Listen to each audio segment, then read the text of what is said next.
How's everyone doing? All right, let me try that again.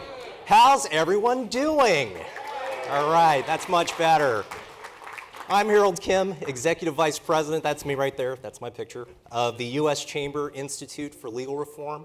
And we are co-hosting this event entitled Emerging Technologies and Future Torts That Could Happen at Any Time.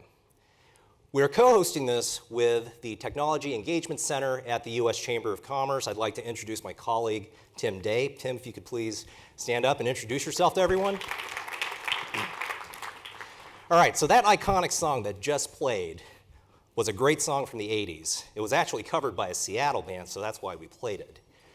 But that marked a transformational change in the way that a generation of Americans listened to music.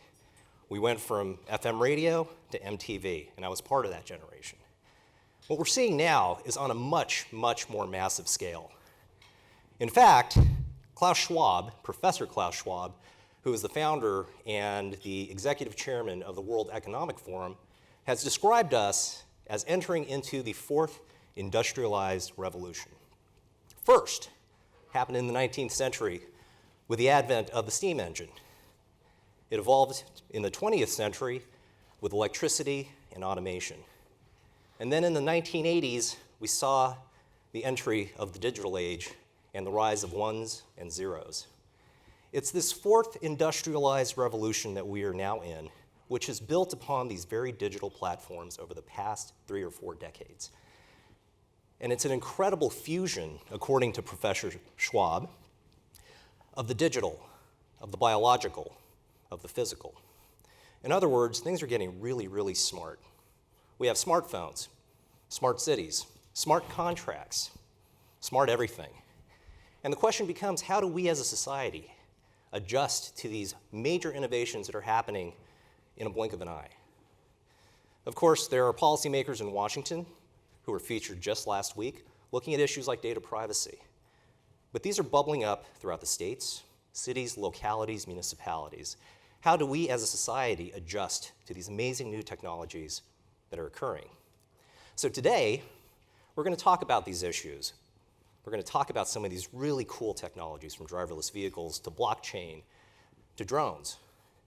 But it's going to be with a focus on how this intersects with public policy, with regulation, and of course, litigation. We encourage everyone to really think critically about what's being said here, because I think that we are all part of this new industrialized revolution, and that we can walk away with some good food for thought. We're going to have a great group of panelists to help us navigate the day, people with expertise in technology in addition to the law. And one of the items that I do want to talk about with folks as a complement to the great discussion we're going to have is the research that we released just today, Torts of the Future version 2.0. Now, we released this last year just around this time in Silicon Valley. And what this does is it gives you a nice snapshot of some of these amazing technologies, but the responses from the courts, from state legislatures, from Congress. But this could change radically in a matter of weeks, but we think it's important to capture this in this moment in time. I do want to credit Kerry Silverman and his team at Shook Hardy. We have former Attorney General Rob McKenna, who also contributed to this report. Thank you for your contributions. It's a great report. It's a page turner, so on your flight back, make sure to read it. But there are also some very core principles that I do want to talk about that we recommend towards the end. First and foremost, when we look at traditional common law principles of liability, those principles should apply equally as they did in the first revolution to the second revolution to where we are now. These have been around for hundreds of years, and they will absolve disputes when it comes to safety, when it comes to other injuries or harms as we enter into this new age. Number two, policymakers. They should be looking at these technologies with an eye towards stimulating innovation, not stifling it. So let's try and avoid private rights of action, which sounds really good, but when you look at it from the perspective of, say, the Telephone Consumer Protection Act, which is an archaic statute from decades ago, it has driven major class action litigation throughout the country and at a cost. And we're seeing problems at the state level as well. The Illinois Biometric Privacy Act, which was passed in 2009, is basically a strict liability statute that has ensnared tech companies from providing innovative products on facial recognition features, other really cool apps, because of the fear that they're going to be embroiled in class action litigation. So this is a word of warning to the policymakers that as they look at these new technologies, they really ought to avoid a knee-jerk reaction towards litigation. Finally, regulators, as they're looking at these amazing technologies, should look at things like regulatory sandboxes. Look what they're doing in Arizona. We're going to hear more about this later today when it comes to blockchain technologies. So all in all, I'm looking forward to a great day. We're going to have great music. We're going to have great discussion. Indeed. And we're all driving this fourth industrialized revolution. We're going to have lunch, and then after lunch, we're going to hear from David Tressler from Waymo, really cool company down in Silicon Valley. They're doing some amazing things with automated vehicles. And he's going to talk about some of the complexities when it comes to regulation and litigation. He was in private practice at Kirkland & Ellis. We welcome you. We welcome all of the panelists. And with that, let's buckle up, let's have a good time, and enjoy your lunch. Thank you very much.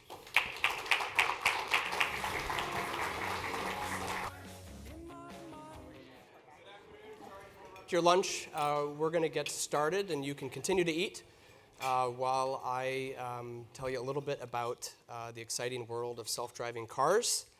I'm excited to be here up in Seattle. Thank you to the Chamber and ILR and CTEC for inviting me and giving me the chance to talk about self-driving cars and have a conversation with you about the future of torts and liability and litigation in relation to this really exciting emerging technology and the promise that it holds for safety and mobility for millions of people around the world. It's an exciting time, and I'm excited to share a little bit of it with you. I'm going to spend some time introducing you to Waymo, showing you how our self-driving cars operate, and then we'll open it up and have a conversation about the future of legal issues in this space, and I look forward to that as well. Waymo is a self-driving technology company whose mission is to make it safe and easy for people and things to move around. We're doing this by building the world's most experienced driver. We started in 2009 as Google's self-driving car company, or project, self-driving car project, and since 2009 have driven over 5 million autonomous miles on public roads. That translates into more than 300 years of driving experience. We've done thousands of tests and have continued to drive over this nearly decade of time since the project has been around. In 2016, we launched as Waymo, a separate company in the Alphabet family, and at the end of this year, we plan to launch the world's first fully driverless commercial service, ride service available to members of the public. And it's an exciting time for us. Safety at our company is a top priority. The safety culture runs deep in our organization. And so we are very excited at the prospect of bringing self-driving car technology to the public and improving road safety, and secondly, improving mobility for millions of Americans who can't drive around themselves. I'm going to show you, that's a little bit about Waymo. I'm going to show you, whoops, I pressed the wrong button. There we go. This is our fourth generation vehicle. It's a Chrysler Pacifica minivan that has been outfitted with our self-driving system. We've developed all of our hardware and sensors in-house, as well as the software that drives the car. I'm going to show you a little bit about how it works. But first, sort of what is autonomous driving? What is self-driving? There are defined levels of autonomy. I'm just going to go through these real quickly because I think it's important to understand some of the levels. You're all familiar probably with level 1, which is the driver assist, the lane keeping that we have in cars these days, some of the automatic braking, collision avoidance. Level 2 and 3 are partial automation. It requires the driver to take control under certain conditions. The car can only operate autonomously under certain conditions. Tesla Autopilot would fall somewhere in the level 2 or 3. It's not self-driving, it's not autonomous. But level 4 is fully autonomous under certain conditions, usually within a certain geographic area. There may be some conditional limitations, like it doesn't operate in snow and ice. But within what we call the operational design domain, it functions entirely autonomously. And that means that you get in the car, it doesn't require or allow the human to operate the vehicle. Level 5, probably a decade or more away, is truly under any condition you could drive it from here to Dubuque, Iowa. And that's a little farther away. Why have we pursued level 4 only? Here's the reason. Back in 2012, Google Self-Driving Car Project had auto driving, was testing it with employees. Employees could take the car and use it, and use it in these tests. And as you can see, what we found concerned us. And you have someone texting, not paying attention to the road, fumbling around with cords, plugging in a cell phone on the highway. And the reason is it's actually very easy for humans to start trusting the technology, putting on makeup, and then maybe worse, the car ahead is braking on the highway, and even worse, you can't see it because the face is fuzzed for privacy reasons, but this gentleman is asleep at the wheel, asleep on the highway.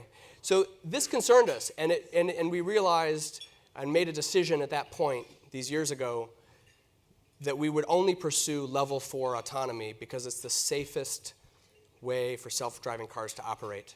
That doesn't require humans to stay alert or have to pay attention and take control back and forth from the vehicle.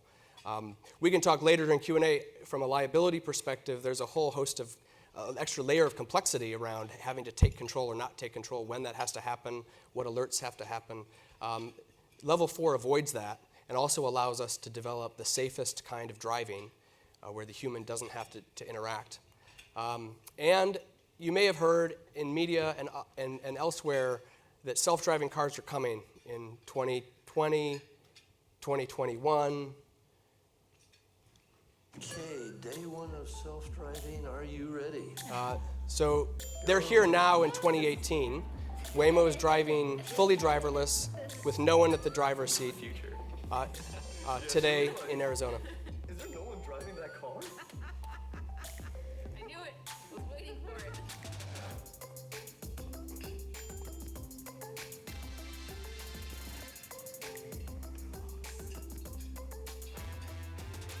He'd certainly never know that there wasn't someone driving his car.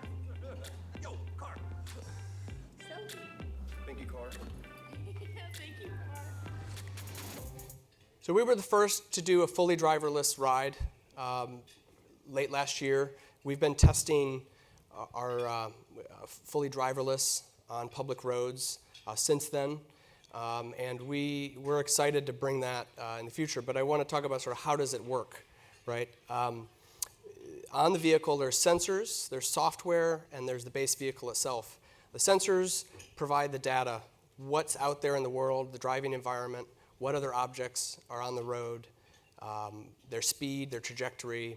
Software processes the data, classifies it, has to make decisions about what other road users might do, make predictions, and then plan for how the car is going to drive, what speed, whether it's going to brake, how it's going to steer, what lane it's going to be in, and all that, of course, interacts with the base vehicle. The software then has to tell the vehicle what to do, to apply the brakes, to turn the steering wheel. And it does this through, at least in the sensors, it does that through all of these various systems. It's a really robust sensor suite. We believe this is the safest sort of suite of sensors, and really important to get a picture of the world around the car. We have 6 LiDAR, which are laser ranging radar, and provide a 360-degree picture of the world in pretty high definition. There's 4 of those close range ones, around the vehicle. There's 2 in the dome on top, a long range and a mid-range. It can see up to 3 football fields away. It has 360-degree vision. There's 16 cameras, again going 360 degrees. There's microphones to detect emergency vehicles. We have radar on the 4 corners of the car that also provide a redundant sensing system. So there's redundancies, overlapping sensing, and then each of those has particular capabilities that are important.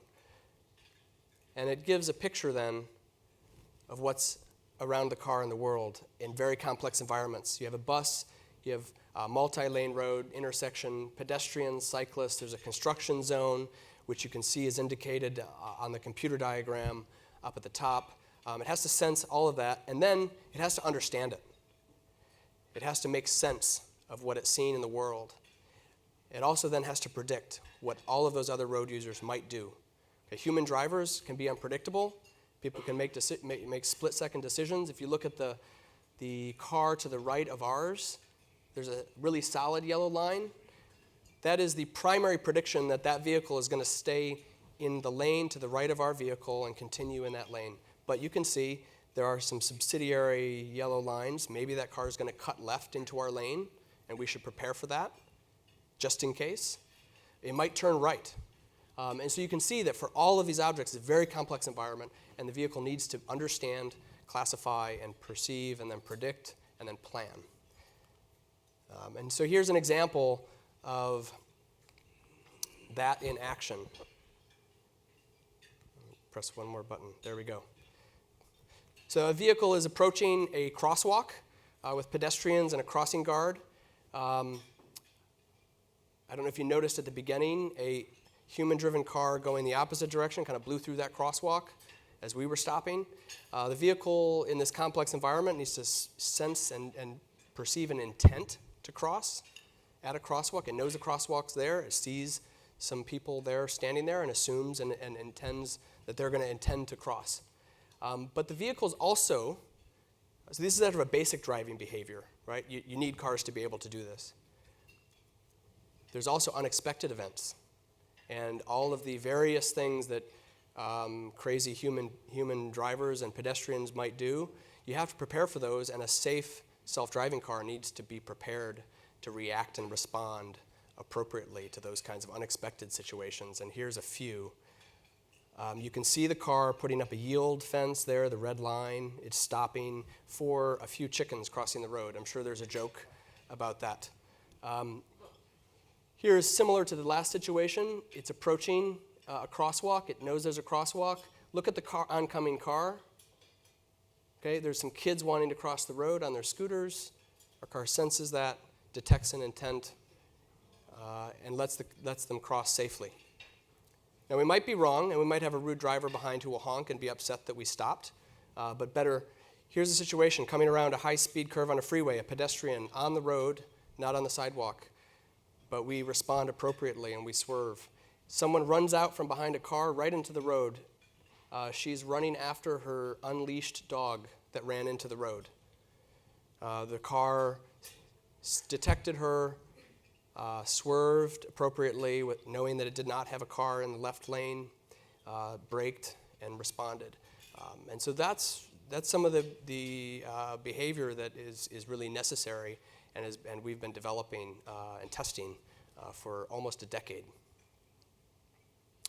I want to talk about redundancy, which is really important for safety.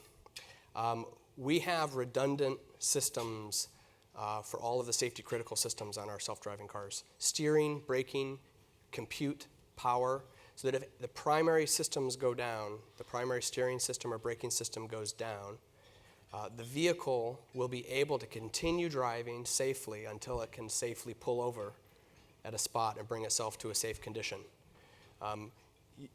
You can imagine if your power steering goes out, a human driver is able to get the car over to the side of the road. It might be a little tougher, but you can do it. And so in an autonomous vehicle, we need to have those redundant capabilities as well. And so if the power gets cut or the main computer goes down for some reason, we have a second computer that can drive the vehicle safely for a period of time until the car can pull over I think also with all of the security and cybersecurity issues and concerns, this is important for those reasons as well. We have redundant systems that are independent of each other and provide a backup. And here's our third generation vehicle, a Lexus, with this in action. They are going to cut the power to the computer and cut the power to the car. Okay? System failure, the car slows down, pulls over to the side of the road safely. And that's exactly how it should work. Okay? And he's very excited about that. So we've thought about all of these various systems and how important it is for safety, and have been testing these. I think the redundancy of these systems will be an important and potentially an important issue when it comes to liability, because this is so critical to safety from our perspective, and it may set a standard for that. I want to talk a little bit about sort of the status quo of driving in the United States. The status quo is not acceptable. In 2016, there were 37,000 traffic fatalities. That's 100 people a day dying on U.S. roads. It's 1.2 million people across the world die of traffic deaths a year. Hundreds of thousands or millions more are injured in varying degrees of severity. And aside from the injuries and fatalities, there's millions, billions of dollars of economic damage and harm done by accidents, both minor and severe. This is sort of an unacceptable state. But the prospect and the promise of self-driving cars, when deployed to the public safely, is to reduce these traffic fatalities and increase road safety. 94% of U.S. crashes are caused by human error. Distracted driving, drunk driving, sleepy, drowsy driving, misjudgment, forgetting to look over your shoulder, aggressive, angry, road rage driving, speeding. All of these are responsible for almost all of the accidents on U.S. roads. Okay, self-driving cars don't get angry, they don't get drunk, they don't get tired, they don't get drowsy, they don't do a lot of these things. They can see 360 degrees, they can respond, and they can see up to 3 football fields in every direction, and so are able to increase safety significantly, and we're excited by the prospect for that. In addition, it has the promise of increasing mobility for millions of Americans that are either blind or elderly, or for a variety of other reasons can't have a driver's license, can't drive themselves. And this is an opportunity in a very efficient, cost-effective way for them to improve their mobility and their independence and freedom.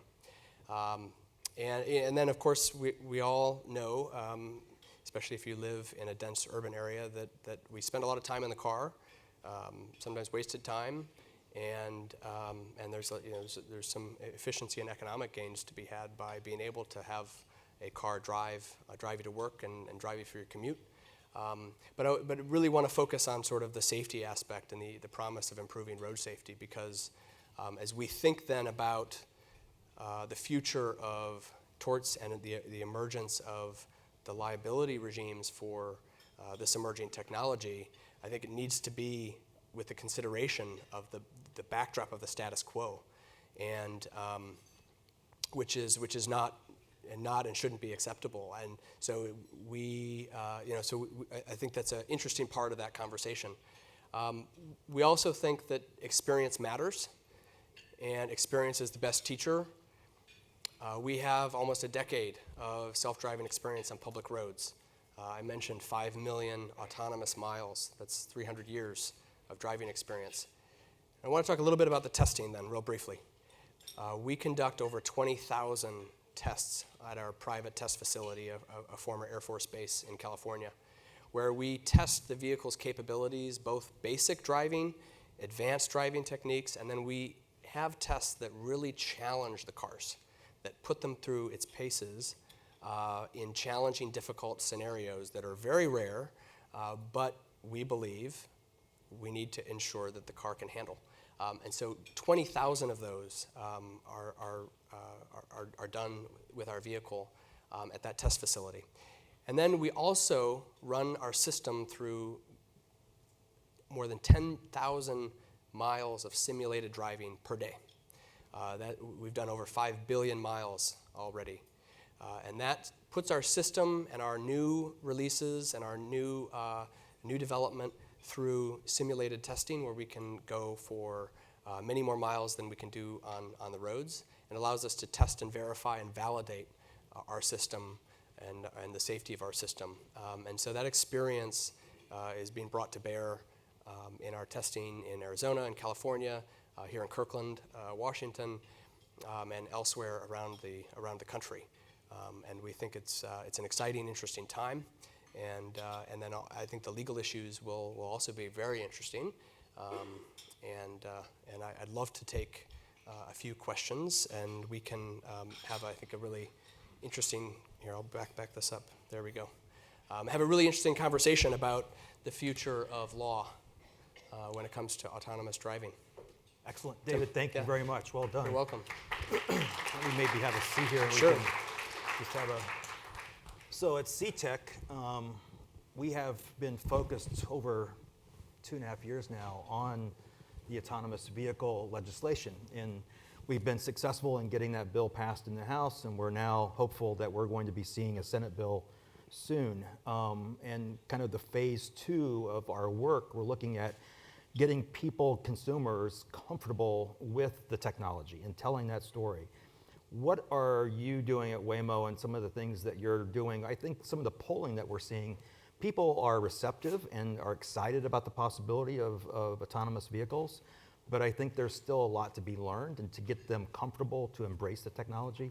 What are your thoughts about that, and what are you doing specifically around that? Yeah, so it's very important. The deployment of self-driving cars is going to depend on the public acceptance and public trust. And so we do feel a responsibility to start educating the public about the technology and how it works, and its safety potential. And so we have done a number of different things. We were the first company to release a very detailed safety report that it details all of the things we do to what we call safety by design, all the things we do to design safety into our self-driving cars, and all the testing, verification, validations that we do, all the operational tests, all of the software tests. And so we released that publicly so that the public and regulators and the government and NHTSA could understand, and we could be transparent about all the things that we're doing. And so hopefully that will help. That's one thing.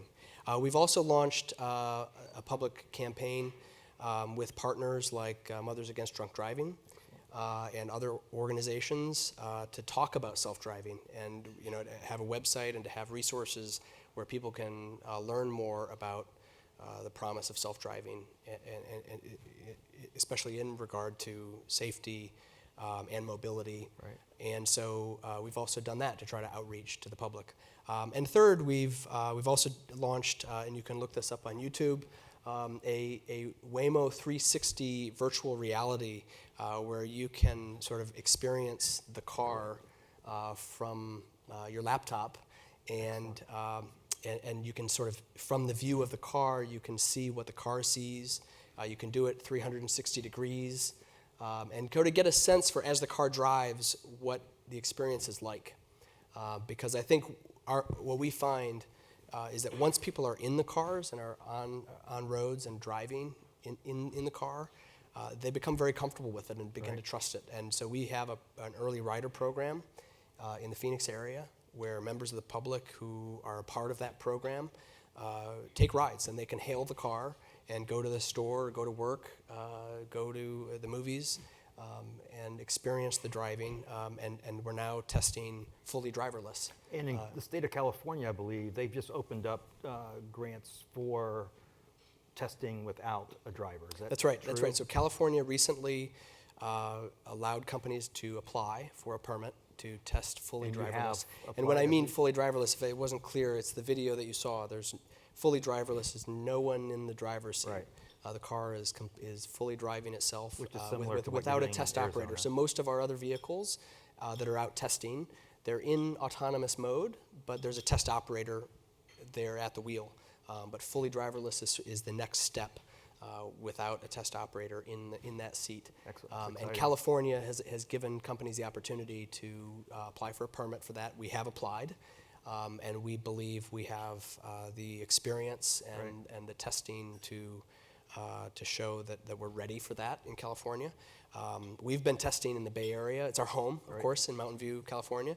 But we've been testing in the Bay Area for almost a decade with test drivers all over the Bay Area, from San Francisco down to Mountain View. And so our cars are very familiar with those roads. And we'll work with cities as we begin to drive driverless if we're granted the permit. We'll work with cities as we begin What's that the time testing. frame for that? Do you, Well, that will be up to California Okay. about when they issue a permit. Okay. But we are ready. good. Questions? Yes, sir, right here in the front.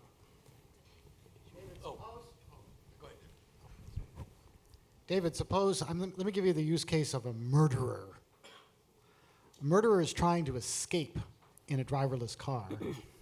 Can you turn it off remotely? So we do have, and we have this detailed in our safety report. We have remote assistance for our vehicles because we have passengers. We would have passengers, and we will have passengers, and we have the ability for passengers to call for customer service help, and we also have capabilities remotely for safety reasons like that. Now, I think your example is a little bit extreme, but. Because he's an attorney. My question is, what's the big vision for driverless? Is it possibly supplementing or even replacing transit systems? Do you see that as a possibility? So there are a lot of possibilities. We are launching first, our first line and way of deploying the technology is going to be in a ride-hailing transportation service. But there are a lot of different use cases for the autonomous technology. We are testing trucking and logistics. There is delivery and transit, sort of public transit route uses that we could foresee doing. So there's a whole variety. And then there's personal car ownership or leasing type models that are also an option. So we're looking into and thinking and preparing for all of those. My time is up, but I'll take one more question. Right here in, yes.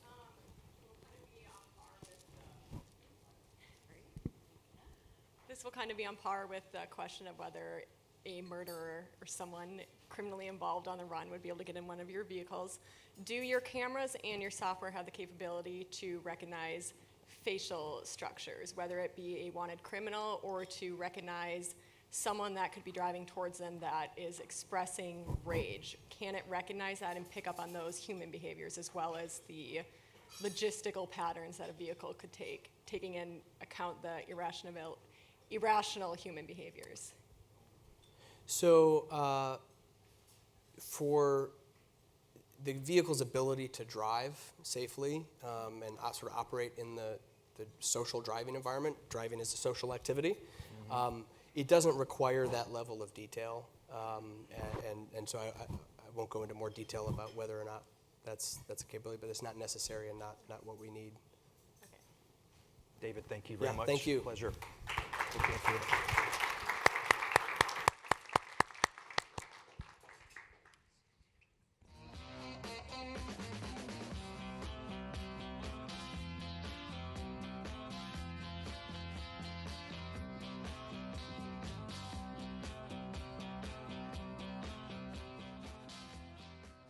Harold, you speak the truth. Good music. Thank you very much. Well done. Good afternoon, everyone. We had a great lunch. I'm looking forward to this discussion. Again, my name is Tim Day. I'm Senior Vice President of CTEC.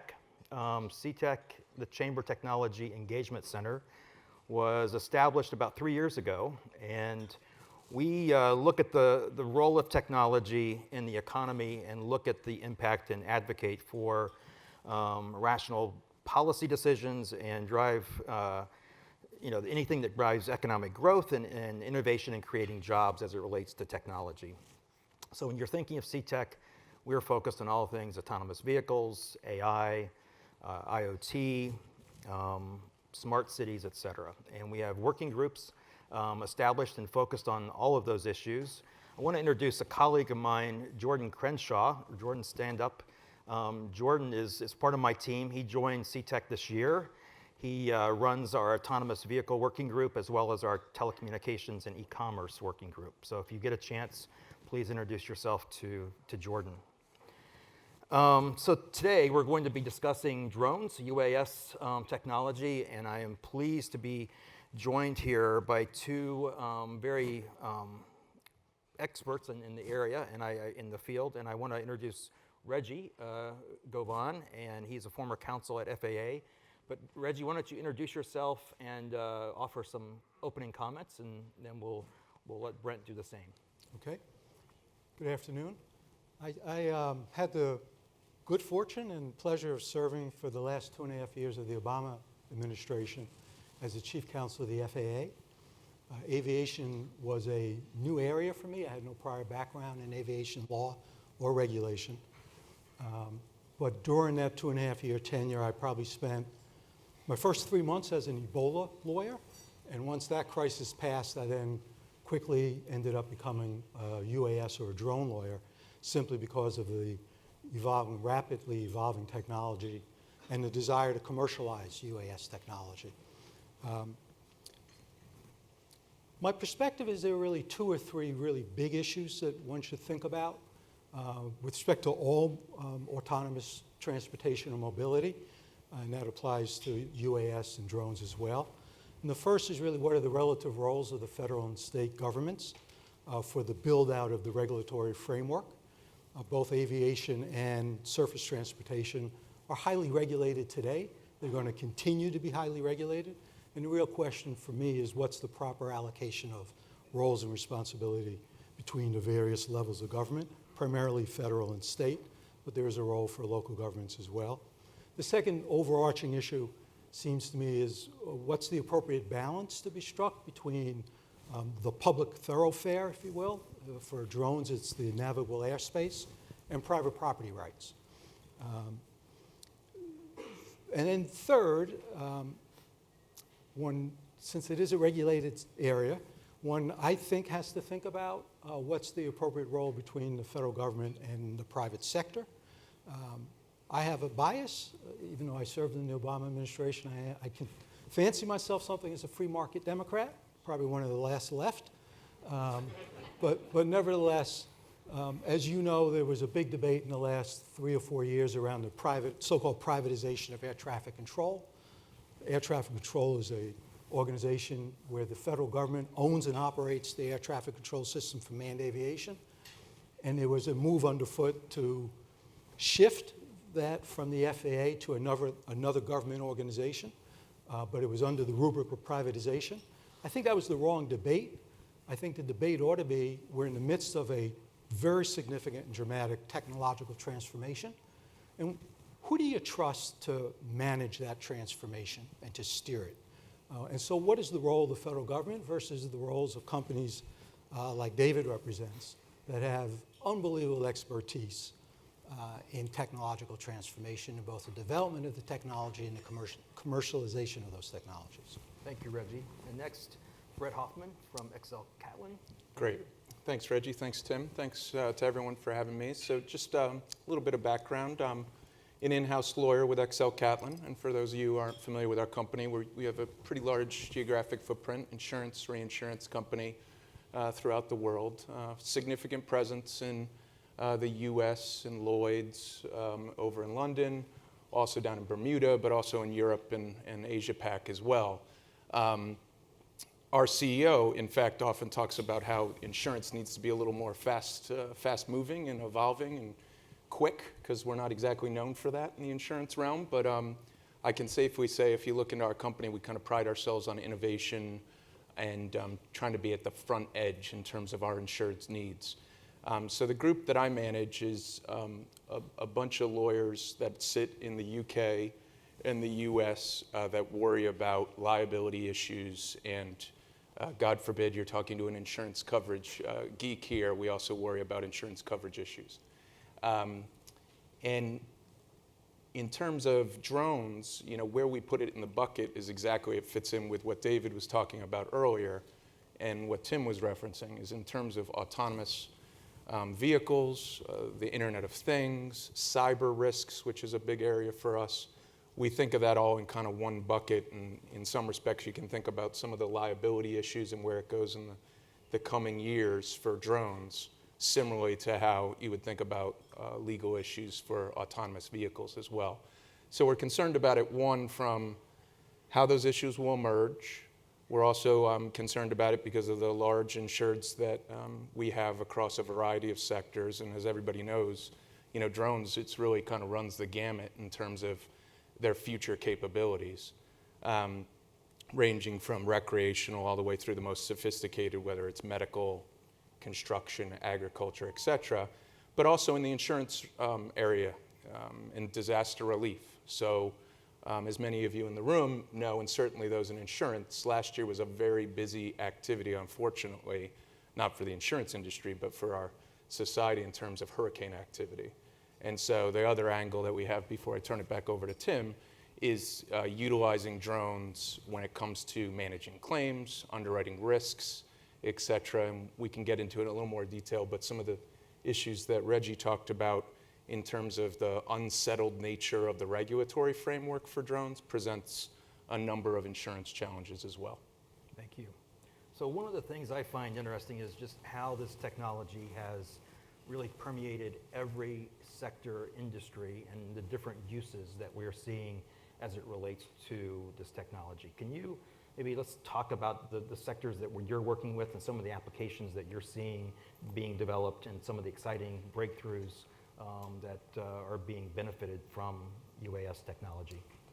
Sure, I guess I'll jump in and then pass it over to Reggie. So from our perspective, we're seeing it from a variety of sectors and from a variety of players, both small companies, large companies, and then of course you have kind of the recreational use as well.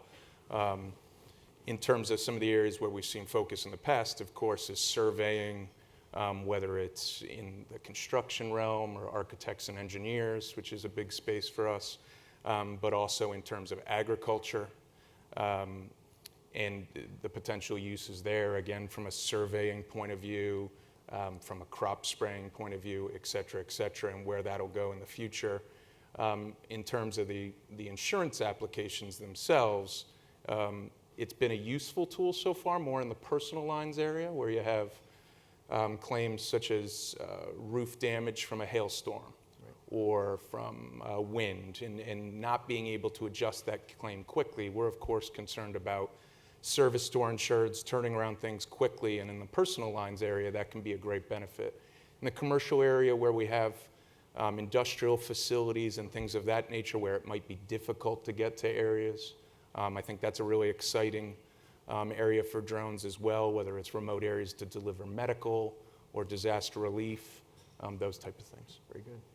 Reggie, do you have anything that you can? I think the business use cases are almost unlimited. Yeah. The real question is the ability of the federal government to develop the regulatory framework that is going to allow those technologies to be commercialized, to reach their full potential. Right now, there's only really one authorization that's in place, and that's the visual line of sight rule. It is really like the first baby step of the regulatory framework. Yet to come are nighttime operations, operations over people, beyond visual line of sight, fully autonomous operations. The one thing I think we can say with certainty is the federal government generally doesn't move with speed, and the FAA isn't, despite being tens of thousands of highly skilled and dedicated employees, really doesn't move at the pace of Silicon Valley technology, which is where drones are being developed. I don't think that the United States is falling behind its international counterparts in terms of building out the regulatory framework. There's been a lot of spin about companies going abroad because they can't do things here in the United States. I think a lot of that is spin. Nevertheless, there is a challenge for all governments, and certainly one for the FAA, to try and keep pace. So on regulation, and a lot of times, in Washington, we're trying to deregulate and make things easier and streamlined. What we're hearing from the UAS community is more regulation, and we need more understanding and more certainty of what we can do and how it can be done. How do you, from your FAA experience, strike that right balance and trying to, not impede the technology, but really have a structure that supports the technology to go forward? Right. So in aviation, the basic rule is unless you have authority, you can't do it. So the first set of authorities is visual line of sight. That's not a very significant operation of any drone of any size. And in order to build out the regulatory framework for additional types of operations is a fairly complex task. There is still not a very good understanding of the airworthiness of drones of any particular size and dimension to operate in any particular type of airspace or on weather. The one thing, if you compare what the FAA has done with drones to David's presentation, we don't have 5 million hours of operations? Scalability is a big challenge. And part of the problem is that the safety culture in the FAA and the aviation industry generally is you make a mistake and people die. And so there's been very little risk tolerance over the decades. And along comes a new technology and people are chomping at the bit to get into the atmosphere. But we don't understand accident rates. We don't understand airworthiness. We don't understand localized mini weather conditions. And if I could just give one small example of why I think it's problematic to think the FAA has full authority, should have full authority in all the answers. If we were on a movie set here in the city of Seattle and you wanted to put a camera on a sled to film, you'd go to some city office and get a permit. If you put that same camera up on a boom for 50 feet and film, you'd still go to the city of city of Seattle and get a permit. But if you put it on a drone and hover for 50 feet, are you really going to call the FAA? That's the issue around regulation. What's the appropriate role of the federal government around safety of operation? And what's the role of maybe state or local governments to answer and address all the other issues attendant to what otherwise is a safe operation? And right now, the predominant prevailing sentiment in certainly the business community and the aviation community is akin to, let's stick with what we know, the FAA does it all. It's federal preemption. I don't think that's the right public policy, but I do think that we have to address that issue if we're going to speed up the development of regulatory framework. Very good. Brett, has the lack of regulation impacted your work? I think most definitely.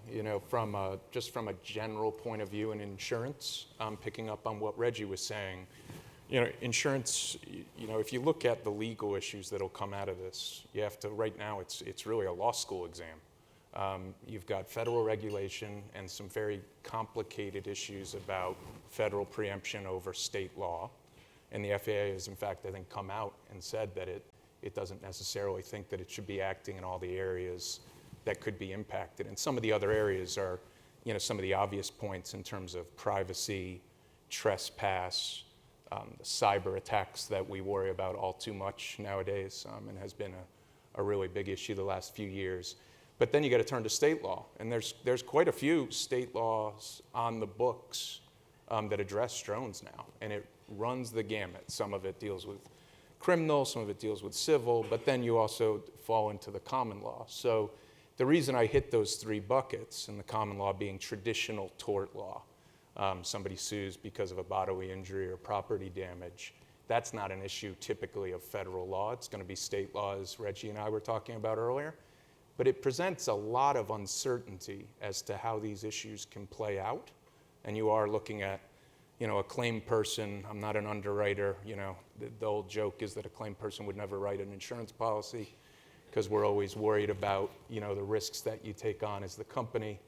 But the regulatory framework and kind of a lack of consistency across the states and what the FAA will continue to do just presents ambiguity for the insurance industry, but also for public policy. Right. The other thing is that, and Reggie touched upon it from a policy point of view, but the lack of data that we have. Crashing a small drone or even a very sophisticated military drone is a much different thing than, God forbid, crashing an airliner with a bunch of people on it. It's a different ball of wax from how you think about those risks, model those risks, and ultimately insure them going forward. So Which just leads some me thoughts. to my next question, the role of state and federal governments and what kind of partnerships work and what kinds of things can we be thinking about or doing to make that relationship better and helping the technology go forward. Yeah, so I think the thing that comes to mind is, how the FAA engages with, I guess, state legislators and how that plays out over time. It seems like it does need to be, Reggie would have a much better view on this than me, but it needs to be a partnership between, if it's not going to be an exclusive space for the FAA, but they need input given the obvious reasons of national airspace, et cetera. There's work, I saw it in the materials that were circulated that Harold referenced before by the Uniform Law Commission. That raises a whole host of interesting issues for people who want to look at that. But the purpose behind that work is to try to drive that consistency. But it seems to me, that the FAA and federal and state needs to work together in order to make that effective in these other areas like privacy, et cetera. Right. So the FAA does safety. The FAA doesn't do privacy. The FAA doesn't do nuisance. It doesn't do trespass. Those are issues that have historically and traditionally been the province of the state and its police power, and it involves private property rights. Those issues get adjudicated in state governments primarily. So the idea that we're going to have one-size-fits-all federal regulation on the issues that are ultimately very important to the full realization of drone technology is just not realistic. And so the real question is, how do you engage these various state governments? Some of them are not going to stick to those very traditional roles, but with respect to torts, the torts that we mentioned, they were designed for manned aviation. And the types of harms that you have to establish in order to win a tort claim are inapposite in the drone world. So much of what developed in manned aviation simply doesn't apply in the drone world. And so we're going to have to revisit a lot of that tort law. And the question is, are we going to revisit on a state-by-state basis? Are we going to push for uniformity under the Uniform Commission? That work is underway, but I will tell you it's a very contentious couple of meetings that I've attended as an observer. There's no consensus as to what the new set of rules ought to be on the state level with respect to privacy, nuisance, trespass, and the like. And then there's state governments saying they want even a bigger role than that, than their traditional police power role.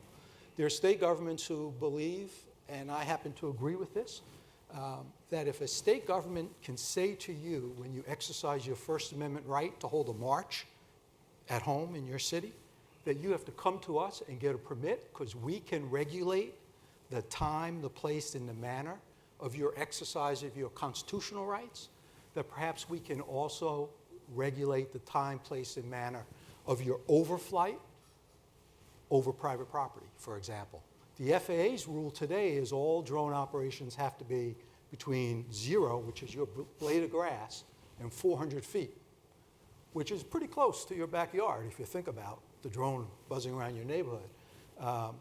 And the real question is, should the state and local government have some role in being able to regulate how many drones are in the low altitude, low airspace above our residences?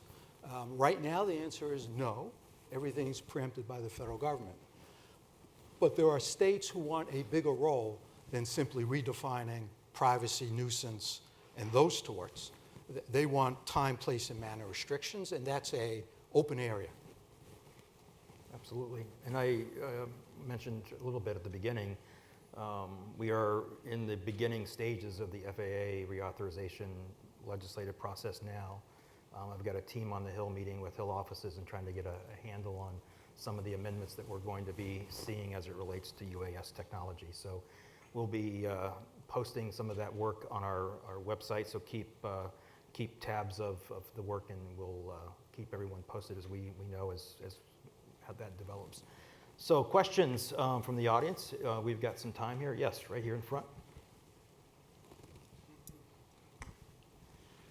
So I see a big technology difference, and maybe David can weigh in on this too. I think Google had was able to use all the videotape from Street View to train an autonomous vehicle. I'm not aware of any similar kind of technology for anything in the air where you could essentially train a deep learning algorithm to get some feel for what it's like to overfly a forest or a city or anything. Is there any parallel to that kind of training? I mean, Google had that before those cars hit the streets. Sure, but Google also had the benefit of roads, that just like trains go on tracks, cars go on roads. So manned aviation follows flight paths. Drones come along. They're not taking off and landing in airports. I am not a licensed pilot operating that. I don't have any aviation or aeronautical experience and knowledge. We don't know very much about the airworthiness of the drone that you're operating. I mean, the unknowns are significantly greater than the knowns, and the development of drone regulation is proceeding from a premise of trying to fully integrate drones into the manned aviation system, into the navigable airspace. And it may be that's too ambitious. It may be that we have to start setting aside airspace corridors for drones to operate so that we can start doing the type of mapping that you're talking about. And the fact that we're looking at drones that impact a hobbyist weekend situation all the way up through a defense security application, right? So we don't even have a unmanned traffic control system yet that's been developed. We have that for manned aviation. It's called World War II radar, and we're modernizing it today. But we have companies. Boeing, Amazon, Google, who are working on developing traffic management systems for drones. And they've done a really good job in the last 2 or 3 years of a rapid build out of that capability. But I suspect we're in first generation. And I'm not sure that we want to rely on this technology to start opening up the airspace to complex drone operations. It speaks to some of the issues that David mentioned, I mean, in terms of redundancies. And, so I agree with you that it's much different in terms of thinking of drones. And then Tim's point there about the spectrum, it's different that Waymo and others are testing autonomous vehicles on our roads. It's not like as if anybody can just throw one out there. But in the drone world, arguably, somebody can pick up a drone and that could cause any number of problems. So I think that's one of the challenges. But how the technology in terms of traffic management, the geo-fencing technology, I guess the self-destruction of drones, that type of stuff, that I would imagine, not being the tech person here, that will develop, I would think, over time. Another question? Yes, right here. So as you can imagine, we only have so much airspace, right? And you need a certain perimeter around a given craft, for its size, for its payload, maybe, for insurance reasons. I don't know. You might want to have a little extra cushion, depending on how important that lung transplant is or something like that, and getting to the hospital. But you can imagine quickly as the airspace fills up, and we can only go so high with certain power limitations and different designs of craft, and especially we want to be able to stay out of the way of airplanes, passenger aircraft, and stuff like that. You can imagine that the airspace really kind of starts to run analog to electromagnetic frequencies, and being able for the government to be able to say, like, this is for hobbyists, this elevation range in these areas, this is for commercial traffic in these metropolitan areas. How do we allow that to be set up in a way that, unlike the FCC, there is a lot of like free market interplay where, if you are a hospital and you want to be able to say, this is a really important shipment, we need to, reroute this, Amazon package so that we can make sure that we get a very direct route for this thing. But you can't. These things are happening at such a frequency that you can't have a person making all these decisions, right? Like these have to be made autonomously. How do we facilitate or like set up a system such that the free market can be can have its way inside of this new economy where robots are actually interacting with each other and determining what their kind of hedges and compromises are. Sorry, it's a really complicated thing to say. I'm sorry about that, but this is a complicated world that we're going to be living in. Yeah, so ultimately it's complicated, but I actually do think it's simpler than that. All you're talking about is deconflicting airspace in the same way David showed us a video where they're deconflicting the roadway. You have to deal with uncertainty. It was disappointing that David didn't have a drone that went over top. But you notice what David didn't show us is what happens when the car swerves in the other direction when the passenger or the pedestrian is walking. I'm sure there are answers, but it's as I understand it, I'm not a mathematician, but I think we know how to deconflict airspace. But the question is, can we deconflict it with the volume of operations that are going to accompany drones as compared to manned aviation? And I'm not sure the technologies are fully developed yet in order to start supporting the types of operations that some people are advocating for. We'll get there, and we're going to get there a lot more slowly if the federal government plays the primary and central role in this. I'm clear about that, to the consternation of some of my former colleagues. The federal government doesn't do technology transformation. That's not their business, and they ought to get out of the way. They ought to set some parameters, some governing principles that have to be adhered to, and they ought to turn it over. But so far, that's not the way we've generally done things. Certainly not in the aviation world, that's not the way we've done it. As I said, we argued about replacing one government agency with another in terms of air traffic control. Rather than talking about what really needs to happen in air traffic control is you need to get the human operator out, which is the air traffic controller. We don't need 15,000 air traffic controllers. But what we do need is what we saw yesterday when the Southwest airline in Philadelphia had to land. You do need the human contact to guide and direct. But I'm not sure we need 15,000 anymore. I understand from the military they don't even need pilots to take off and land from an aircraft carrier.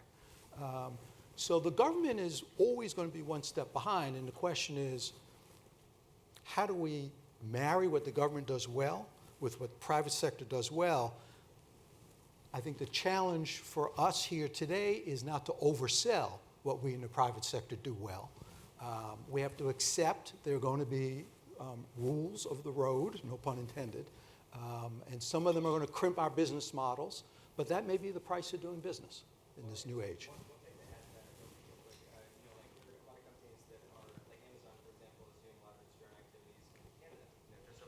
They have different regulations there. And is there any kind of plan in place for private companies that are making really a lot of headway and investing a ton of money into these things, like being able to sandbox certain areas of National Forest Service land or something like that, where they can kind of get free reign or be able to lease out sectors that where they can get different altitude ranges? So the issue is scalability. So the FAA had a Pathfinder program. They had 5 or 6 Pathfinders, which are pushing the envelope on type of operations, night operations, beyond visual line of sight.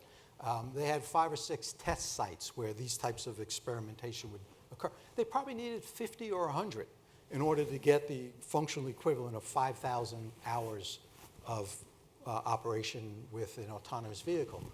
That's a challenge, but the agency has announced an integration pilot program to significantly expand the number and types of operations that are not presently authorized under the regulations so that we can develop the body of data necessary to support the next iteration of regulations.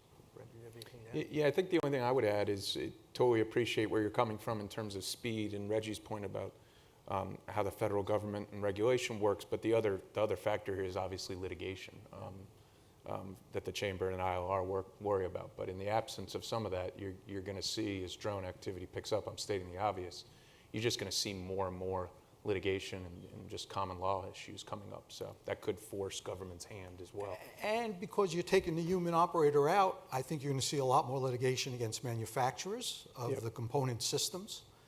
So it's classic product liability and those type of issues. So it can get pretty complicated in terms of those utilizing the technology and risk transfer in addition to their insurance principles. But I think that's going to play a role as well. And remember, insurance regulation, it ain't the federal government. That's state government. Always has been and probably always will be. 50 plus, yep. So, for those who, manned aviation, it's FAA only. But if we're talking about insurance-related issues, we're necessarily talking about a role for state governments. Right. Which was my question earlier of what is the right mix of state and federal? Yeah, and that's just a factor. That's how the system's set up, and that's just a reality. Yeah. Well, our time is up. This has been a great conversation. Thank you both for joining us. And I think needless to say, there's a lot more work to be done. So thank you very much.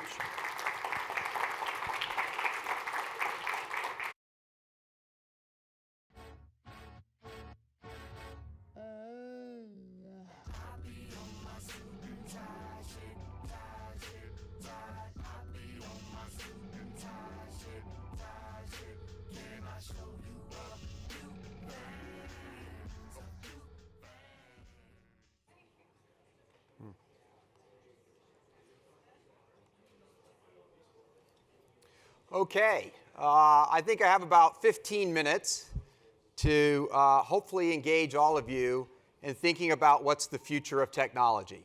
And given that future of technology, I have no doubt that the folks in this room are going to be able to come up with all the challenges from a regulatory perspective that some of that technology-driven innovation is going to present. So to introduce the idea, maybe it's helpful to introduce a little bit what we do. I'm with a venture capital firm called Madrona Venture Group. We are a classic early stage venture capital firm. So we invest in companies oftentimes from day one. And by day one, I literally mean day one. Sometimes it's like day negative 180 when we first start talking to entrepreneurs about the possibility that they might want to start a company. And this is just a list, grouped by the funds that we've invested in over the last 20 plus years of companies that we were investors in from day one or nearly day one. You'll recognize a few of the names, probably a bunch of the names that you don't recognize. One of my partners is still on the board of Amazon from our initial investment over 20 years ago. And I'm also equally excited about companies like Exnor and Amperity that have been funded in just the last year or two that are trying to do disruptive things powered by machine learning, deep learning, both at the core and at the edge. So this is a set of companies that are an example of that. And here's an ecosystem where we do it. There are a number of great ecosystems in the world and in the United States of America. Seattle happens to be a very special one for 3 reasons. There are 4 companies that are the largest companies by market cap in the world. They're all tech companies. They're all on the West Coast. You would think that they're all in Silicon Valley based on what you hear in the national media. But of course, 2 of them are here in greater Seattle, Microsoft and Amazon, both circa $725 billion market cap companies. On top of that, you've got incredible research. You've got research like the Allen Institute for Artificial Intelligence, the Fred Hutch Cancer Research Center, University of Washington, GIX, et cetera. What you've also got is in this middle, both companies that have been homegrown companies that have started here and grown to be very successful, and you've got major offices of the most important technology companies in the world. Google's second largest engineering office with their over 4,000 employees is here in Seattle. Facebook has over 3,000 employees. Those are, and then of course Apple has been buying companies up like crazy here. So it's within this context and the people at these companies and relationships that we get our point of view of where technology's going next. And this is the image of the kind of summary of the 4 big areas that we think about. So at the bottom of the stack is, and these are a little bit busy slides, I apologize for that, is this idea of where the compute lives, or the infrastructure. And 10 years ago, 11 years ago, actually this week, we had a warehouse on Capitol Hill here that we rented out. And I got up, made fun of venture capitalists. Very easy thing to do. And this other guy got up, and he said, my name's Andy Jassy, and we've got this thing called Compute by the Hour. We call it EC2 here at Amazon, and we're providing it as a service, so we're calling this thing Amazon Web Services. And we think you startups might want to try to buy Compute by the Hour, because that would be a lot better than having to buy a bunch of computers, rack them, stack them, run them, manage them.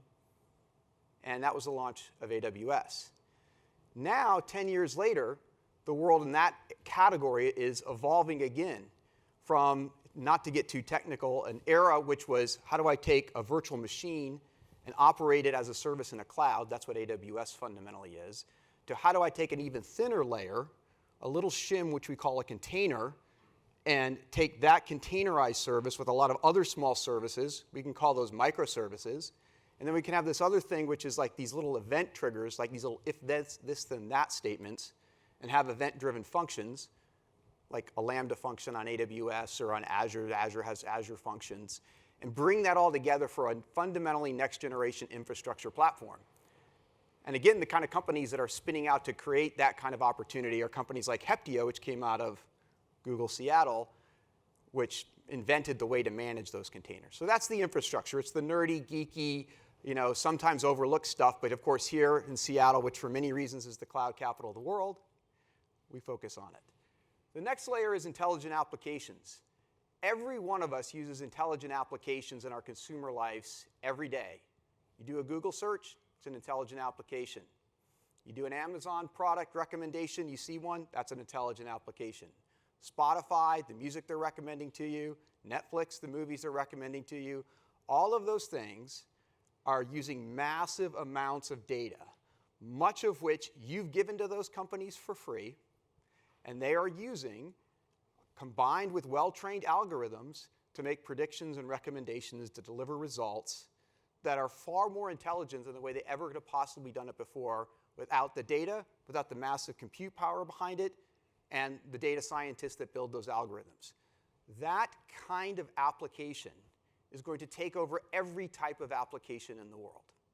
Every type of application in the world. And so we're going to go from what has been the last 10 years of going from on-premise client-server apps to software as a service apps. We're now going to go to intelligent apps that are fundamentally powered by data, which raises all kinds of questions of whose data, who owns the data, who has the rights to that data, for what uses. The topics can go endless in that category, but data is the new oil, and it's the most important asset here. There's tons of examples. I'll give you a few later on in the enterprise context of intelligent applications. The next category, which is this third one, do I have a pointer here? I guess I don't have a pointer, is what we call multi-sense. What does multi-sense mean? Well, 10 years ago, if I told you, I think you're going to be interfacing with content and computing with touch, not typing and clicking. You probably would have looked at me and said, yeah, Matt, tell me all about it. That was right about when the iPhone was launched. So for the next 10 years, all of your senses, your eyesight and your eye contact, some other machine's image capabilities to recognize back an image, voice with things like Alexa and Siri and Cortana, gestures of different forms. All these forms of multiple senses are going to change the way we interface with content and compute. Just think about Xfinity as an example in terms of how you do search now for content if you happen to be an Xfinity subscriber. And a lot of times it's going to be the intersections of those. Does anybody in the room have an Echo Show? Okay. Have you tried this really fun trick with an Echo Show where you can hold up any consumer good in front of the Echo Show? An Echo Show is an Echo with a camera and an image recognition system. And I can hold up a bottle of Coca-Cola. And I could say, Alexa, buy this. It recognizes it, and it puts it on my shopping list to order from Amazon. That's a multisensory voice and image recognition user interface. And so when we talk about VR and AR, which we're bullish on over the long term, because if I can then augment my physical world with digital representations of things, I have yet another way that I'm doing multisensory user interfaces and intersections. That's another part of that broader theme. And then the last piece here is this idea of how the physical world and the digital world increasingly work together to solve a real-world customer problem. That customer problem might be how I get from point A to point B. And you have something like Uber and Lyft that never would have worked a decade ago. It might be Airbnb. And you can see all these areas where you have the physical world and the digital world, again, rampant with regulatory questions, government intervention questions. Another one that we're investors in, which I'll talk about if we have time a little bit more, is called Booster Fuels. This is mobile fuel delivery. They couldn't possibly have done this 5 years ago. But now I can take out my phone, say, give me a boost. The fuel delivery truck comes to my place of work, fills up my car while I'm working that day, and I'm off with a full tank of gas. Very popular, growing incredibly rapidly down in California. We launched the company here, but California proved to be a better market. And on and on. Redfin, it's a portfolio company of ours that has fundamentally transformed the experience of buying and selling your home through the combination of digital and physical processes. And yes, absolutely, all of these companies massively use data. Redfin, based on your visiting their site and what kinds of homes you look at, can build a profile of you, and it can also know that a house is about to be listed that's in your profile, and can send you an alert on your cell phone saying, Matt, this house is being listed. It's going to be listed for $300,000. We predict it's going to sell for 10% above that price. If you're really interested, you better get there today. That's digital, physical data. And it's the kind of, I like to use DiFi for short, digital and physical, for that kind of opportunity. Here's a company that's been quite inspiring to us in terms of doing all this, of course. Amazon now has 3 fundamentally established platforms. The cloud business, which is that bottom layer of the stack. Prime, which is a sort of functional equivalent of one of these intelligent applications. And Marketplace.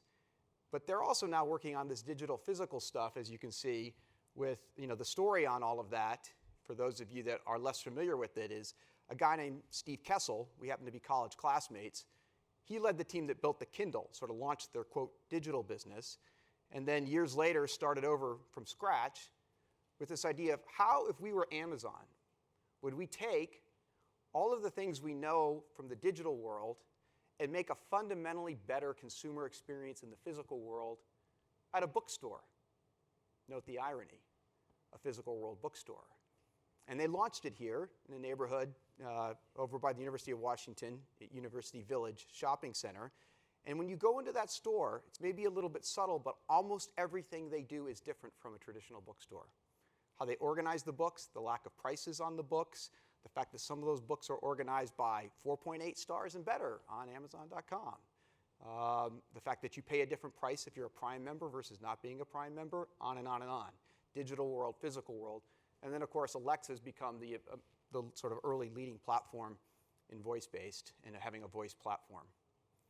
BMW cars, for example, will be using Alexa, replacing a legacy voice recognition system starting with next year's model. Here's a bunch of companies, and I could really go on all day about the potential regulatory issues, but I'm going to take a couple of examples that might be of particular interest to you. So one of those examples is this company that I mentioned before called Booster.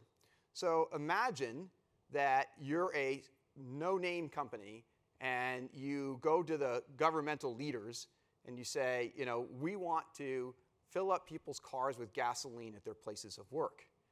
Think about all the different layers of regulatory challenge that presents to you. It presents a national standards layer of challenge. It presents a state jurisdictional layer challenge because there's a couple of different competing national standards and some states choose one versus the other. There's a local government challenge that a mayor and a city council may or may not approve that you're allowed to do this. And even if they approve to do it, there's then a fire safety chief in that city that also has a say whether or not you can actually do fuel delivery, and are you being compliant both from an environmental perspective as well as from a safety perspective in delivering the fuel. That is hard. That creates lots of barriers. But if you're thoughtful about it and conscientious about it, as they have been, they've been able to navigate that in city after city after city, get formal permits and approvals, and actually set a very high bar that ironically creates a source of competitive advantage versus somebody who's less willing to do the hard, heavy lifting work of thinking through what safety standards are going to be, training their employees to abide by those standards, and influencing local leaders in the public sector to say, shouldn't this be the standard that everybody else needs to comply with? So some of these things can be a barrier to innovation and adoption, but a lot of times if you're thoughtful and take the long-term view as Booster has, it can actually become a source of competitive advantage. What about this company, Exnor? Exnor, there's a lot of excitement about intelligent applications that are built and run at the core, getting back to Spotify and Netflix. What about, I heard a little bit of discussion about drones earlier as I was listening in. What about companies that want to actually run deep learning models, very heavy, sophisticated, compute, resource-intensive models at the edge? Maybe I'm the US government's Project Maven, and I have forward deployed drones, and I don't want to just do motion detection, I want to do people detection. I can't run that model on the drones that are accessible today. Exnor came up, this is a company we spun out of Paul Allen's Artificial Intelligence Institute here in Seattle, just on the north side of Lake Union. They came up with a way to radically simplify the math. And by radically simplifying the math, they can still get 99% accuracy of running the model, which is more than good enough for people detection, as an example. And yet it radically reduced the amount of compute, memory, and therefore power that you need to run the model on an edge device. An edge device could be a drone. An edge device could be a camera, like the camera that's on my cell phone. An edge device could be a camera that's a security camera in the room. Or an edge device could be the system that Amazon uses at Amazon Go. And that's now possible. Now, usually they're dealing with images. So then you get into questions again of privacy, kind of personal privacy and rights and protection. But on the other hand, you've got a whole bunch of examples of very, very disruptive ways that we can advance through the fact that eyes from a computerized sense are effectively everywhere in our worlds today, and there's a lot more that we can do with it through the power that's being unlocked by a company like Exnor. And let me give you one last example. So this is a more applied example. This is an enterprise application example. A company called Imperity. So you can see they've got a bunch of retail brand name customers, The Gap, Alaska Airlines, others. And what they do for them is they don't market to you, because none of us really love all that marketing we get from the customer relationships that we have with big businesses. But if you're going to get marketed to, wouldn't you like to be relevantly marketed to? So what they do is they take all the data that lives in all your data silos. That data silo might be the frequent flyer program. The data silo might be the email marketing program. It might be the website log data. We could go on and on. They take all these data sources and they bring it into one customer 360 view. Call it a customer data platform. And so they can then empower the marketing teams at Alaska or Gap or otherwise to much more relevantly market to you, leveraging the power of machine learning, artificial intelligence, that helps clean and normalize and standardize the data in automated, efficient ways so they can be more effective at the marketing. So once again, though, you can imagine, right? This example it could be annoying if they don't get it right. It's relatively less sensitive from a personal privacy, data use, data fair use perspective. But then we go down the path from there into all the uproar about Facebook these days, or even if this was in the context of all of my healthcare data, for example, how complicated would that be? So I have just, we're going to get back to that group in a second, I think. So I'll leave it there, and I have time for a few minutes of questions, if any of this thought process around the future of technology and that four-layer cake from where infrastructure, intelligent applications, multi-sensory user interfaces in the digital physical world are going.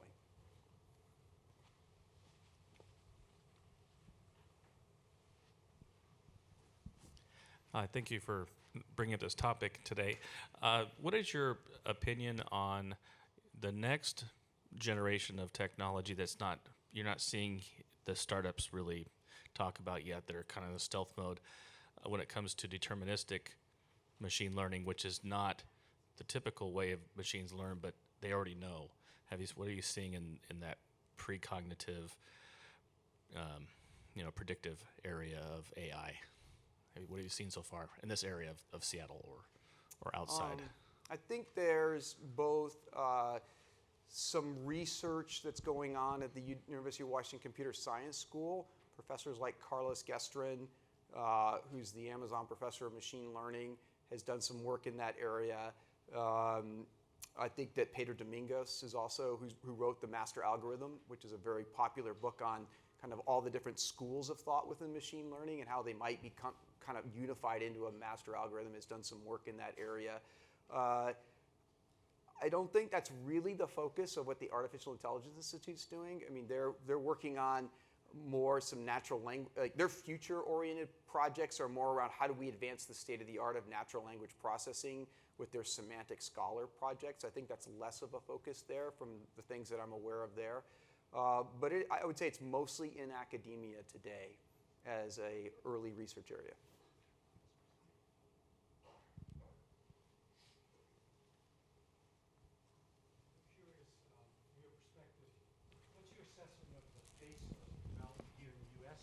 Compared to some of our competitors internationally? So the pace of development in the US versus other countries. I think with one very important exception, the US continues to lead in a lot of areas, in most areas, including areas like cloud computing and machine learning and robotics. The one exception, probably easy to guess, is China. And in particular, China is done a very good job of building next generation infrastructure and candidly being, made it very difficult for companies here in the US to actually successfully enter their market. So an Amazon Web Services can't run a data center there unless it's majority owned by a Chinese partner, for example. And then in the meantime, ZTE and Huawei and others are learning from other people's hardware and innovating and doing it quite quickly, and maybe even in some cases leapfrogging. The most important area where I think the Chinese have made a very conscious effort to lead, and they have another natural advantage, which is data and probably less sensitivity to individual privacy, is in the area of AI and machine learning. Because at the end of the day, the reason the data is so important is because in one form or another, whether it's kind of conventional machine learning or some of the more modern deep learning, or now this area called GANs, or generational adversarial networks, which is I create two competing models and compete them against each other effectively to train them. The Chinese are being very aggressive in that area. Probably have time for one more question.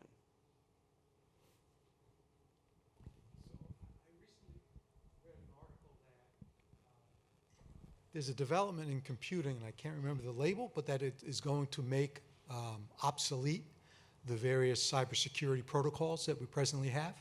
And if that's the case, how do we deal with that as a society that is somewhat privacy-centric? Yeah. I think we're probably going to see the opposite of that. That's going to happen in a while. I think it's decades, not years. I think the technology you're referring to is quantum computing. Right. And in quantum computing, think of it as that you can do kind of computing in three-dimensional space versus two-dimensional space, and with this concept of qubits. The problem is they need to be frozen to, the rooms that these calculations are happening to be stable have to be so darn cold. It's really hard to actually sustainably operate a qubit or multiple qubits.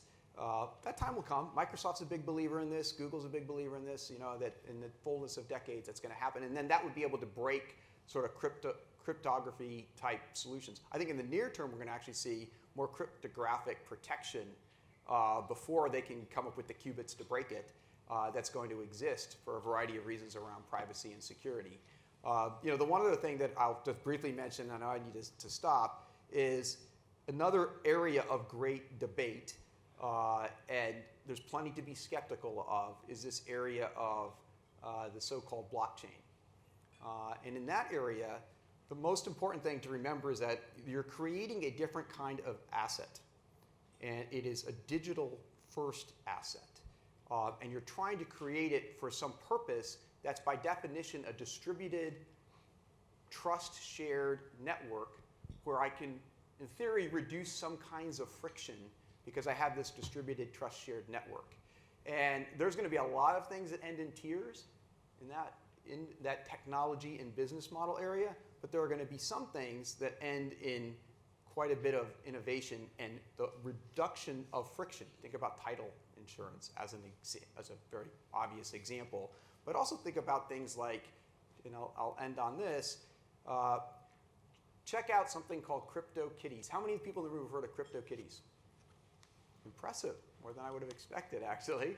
CryptoKitties is a business that allows you to create a digital kitty. You can buy that kitty. You can sell that kitty.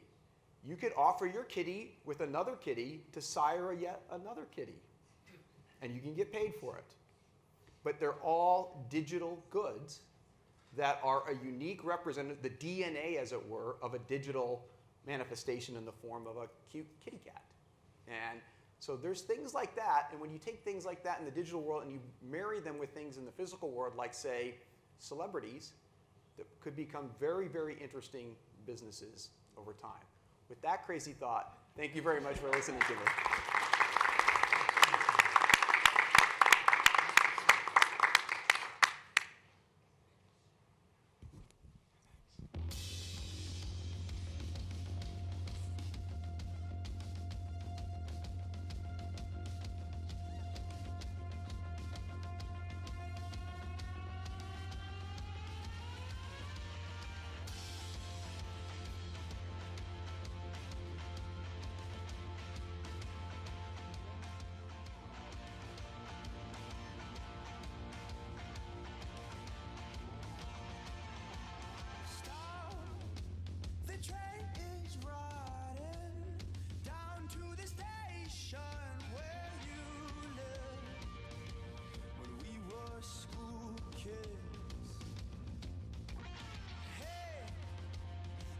Seat to yourself there, buddy. It's you, they didn't let me. Well, that's okay.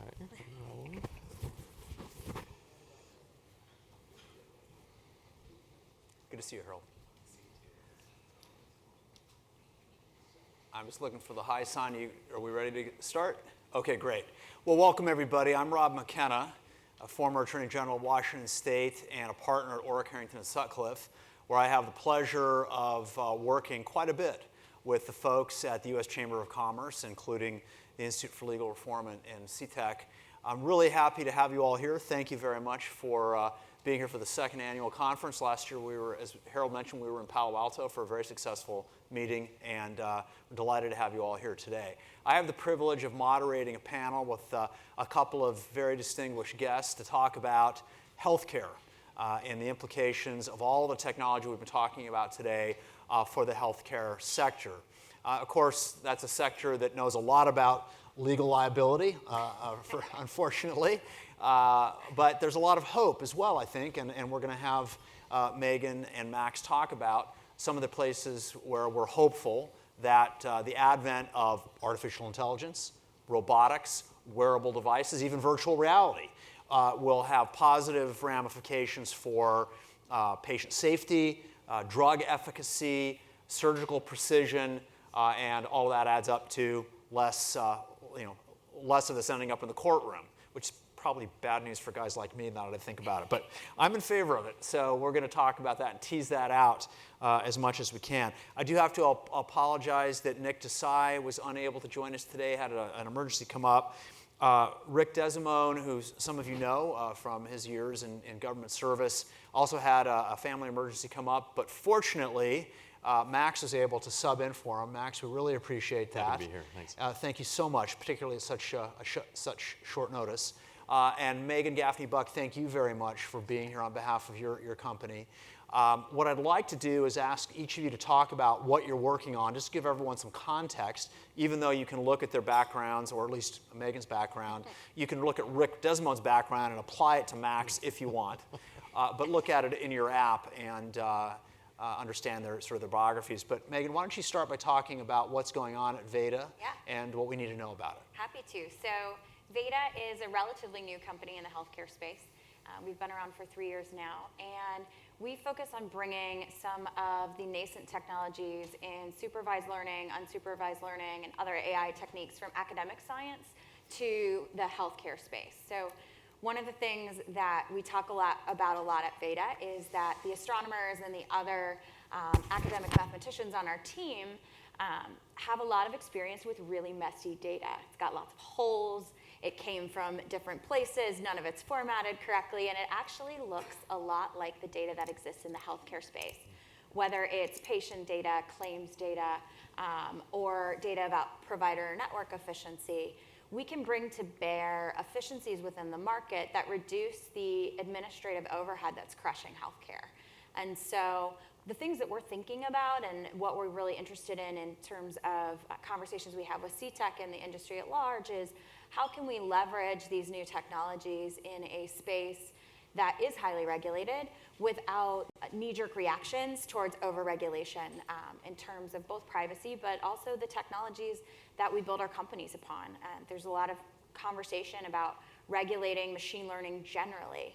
And so, we're not big fans of regulating math, but we think there are some avenues that we can come up with outcomes that benefit patients and help people get access to healthcare that keeps them feeling better longer across their lives without over-regulating the technologies that can get them there. Well done.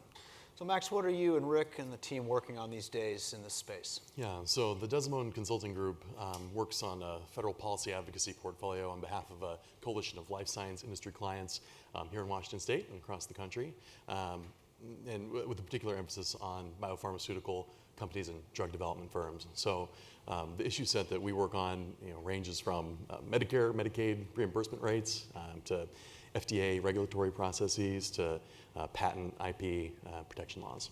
Wow, that's a big section of waterfront you have to cover. That's right. That's a lot.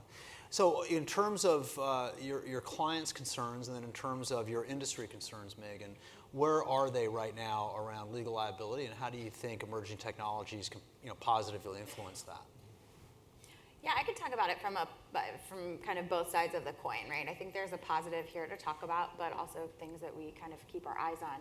From a positive perspective around liability, in the healthcare space, a lot of the liability that's created that is tough for hospital systems to absorb within their cost structure is risk that's generated by human error.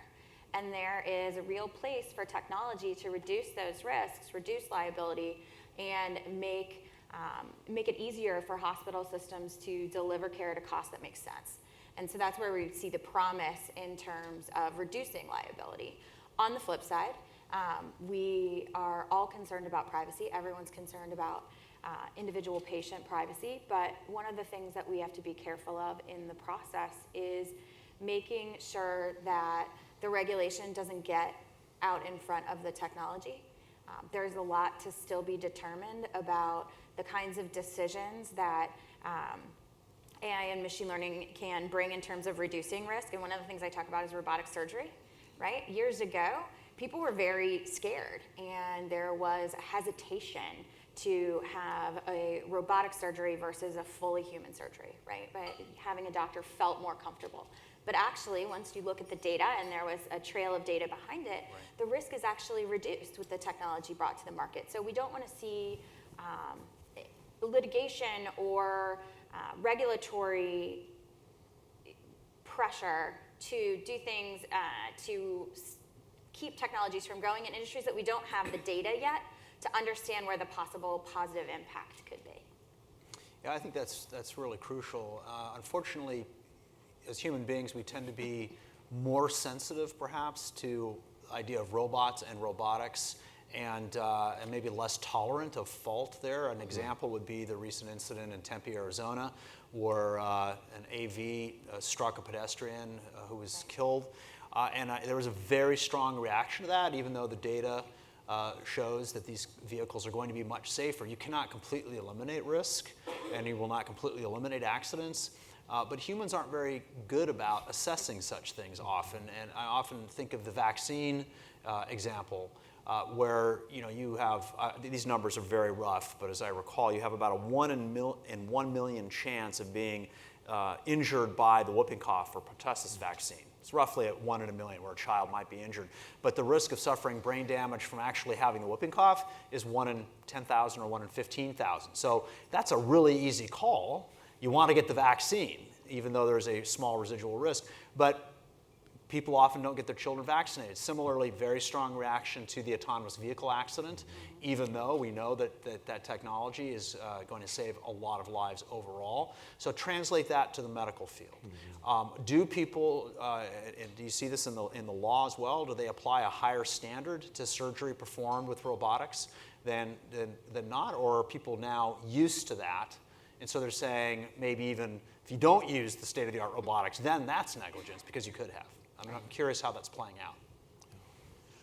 Well, I can speak from kind of a drug development perspective. I think it's inevitable that we're moving to a space in our country where we're going to be really demanding a lot more value out of our healthcare system. And so for our companies in the machine learning and AI space, the question is, how do you assign value to a therapeutic that you might give somebody? Every human being is really unique, right? We all have a different combination of genetics and healthcare habits and environmental factors that go into kind of determining what our healthcare outcomes is. And so, for any one of our companies that we're working with, if we're moving towards that value space and asking, how much did this particular therapy contribute to a specific health outcome, I think that question is impossible to answer without some kind of machine learning or AI technology to help us assess, of the kind of disease state, how much it impacted different therapies kind of effect on an individual. So you're talking about the use of big data and other technology to assess the efficacy of a drug or a set of drugs or treatment afterwards. That's right. What about using technology to determine the most effective therapy before you choose what that therapy is going to be? In other words, at the front end. I'm hearing some very interesting things about better matching of drugs with particular kinds of cancer, for example. That's right, yeah. And Seattle is very unique in having a very strong kind of precision medicine focus here locally in the oncology space. We have innovators who are doing that exact thing. They're taking a live cancer tumor sample and putting it on a great big plate and comparing outcomes when they apply different drugs to different tissue samples and making recommendations to doctors and oncologists about which treatment is the most efficacious and which treatment is the least toxic for an individual patient. Right. It seems that that's not likely to be very controversial, so that's good. It seems like a win up front. Yes. But in terms of data about patients after the fact, Megan, you were talking about it. Data is almost a double-edged sword, at least to the casual observer, because you want a lot of data to improve treatment efficacy, reduce error, et cetera. Yeah. And yet, as you pointed out or alluded to, there are concerns about patient privacy, what happens if the data leaks, et cetera. So how will we answer those concerns going forward? When the question is, look, you have more data about me than ever as a patient, how do I know it's going to be kept safe and my privacy is going to be protected? Yeah, and they should be asking that question. I mean, we're all patients too, right? And so we're all coming at this question, whether you're leading a healthcare company or anybody else in the room, we all come at this as patients first, right? And so the way that we think about patient privacy is with that perspective, but understanding the current lay of the land right now, which is a Windows 97 world in the healthcare ecosystem. So there are lots of patient records that are in different disconnected systems, and it's not serving the patients well. Interoperability is a great word that people like to use, but it's not actually functioning in the healthcare system. And so some of the things that I think are important for healthcare consumers to understand is that a lot of HIPAA error is human error and isn't derived from the systems or the software technology. It's individual people accidentally emailing a file with patient data because they haven't been trained properly, or there are other protections that should have been in place. And people are making decisions that are outside of what they should be doing in their job. And those are things that we can train employees and do better as companies to make sure that those kind of breach situations wouldn't happen. But with the encryption technology that exists now and the ability to operate in a secure cloud environment, Veda works within a HIPAA secure environment on AWS, we can actually have really great privacy protection for patients and also allow their data to serve them in a way where they can actually get better faster. And that should be the goal, I think, in my mind, are those two things at the same time, understanding that privacy is important, but that there are structures technologically that exist that can keep their data safe, and it also helps them get better faster and get the treatment that they need at a lower cost, which should be something that's at the front of their mind as well. Is there a dimension to it as well in terms of patient empowerment? Sure, yeah, I think patient empowerment's part of it. I think provider empowerment is a part of this conversation too. You know, provider data is where we started working with, just helping health systems and payers track where physicians are practicing, what kind of patients they're treating. And because the industry is behind in terms of being able to cleanse and use the data that's available, there's not a good universal system or set of practices in terms of how we do this the right way. And so patients go from one health system to see their primary care doctor, and maybe they go see an orthopedic surgeon at a different health system, and they have 2 AMRs to log into, and their bills come in 2 different fashions, and their providers can't communicate with each other. We can't even authenticate that that's the same patient that is being seen in both health systems. It feels very broken, and when a system feels broken, it also doesn't feel safe. And so I think as we fix the infrastructure problems within healthcare, we can at the same time continue to build additional patient trust because their experience is a system that feels secure. So I think those two things kind of go hand in hand.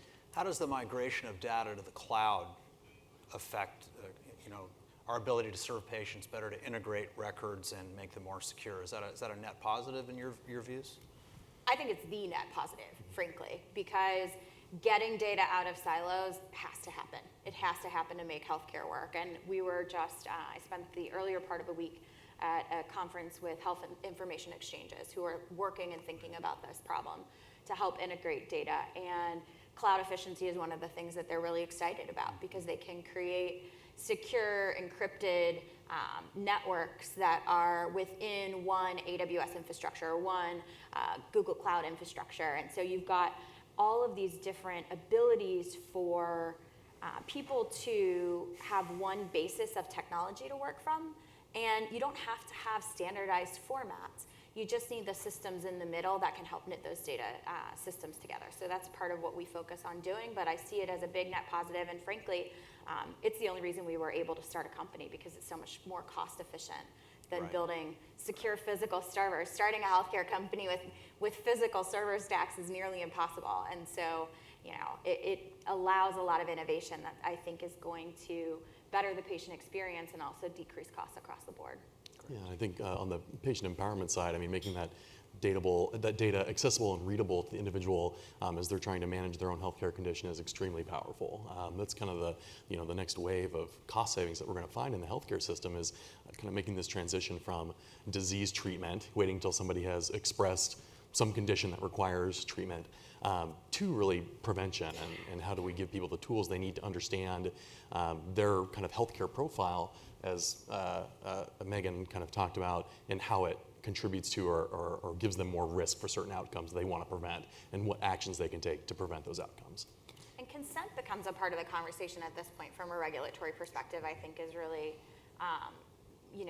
part of what's driving how people are trying to solve these problems is how do you build consent into the process in a way that patients understand what consent means in terms of allowing access to their whole care team and their healthcare, their own healthcare ecosystem to their data, but it's also not so burdensome that patients can't access the treatments that they really need to get better. And so I don't think that's been figured out yet, The state-by-state nature of health insurance makes it a little trickier in terms of finding solutions that could help patients consent to their data being shared across the board. But we operate in a little bit different space than the Facebook universe in that the assumption is that we can't share anything and we operate in the HIPAA space.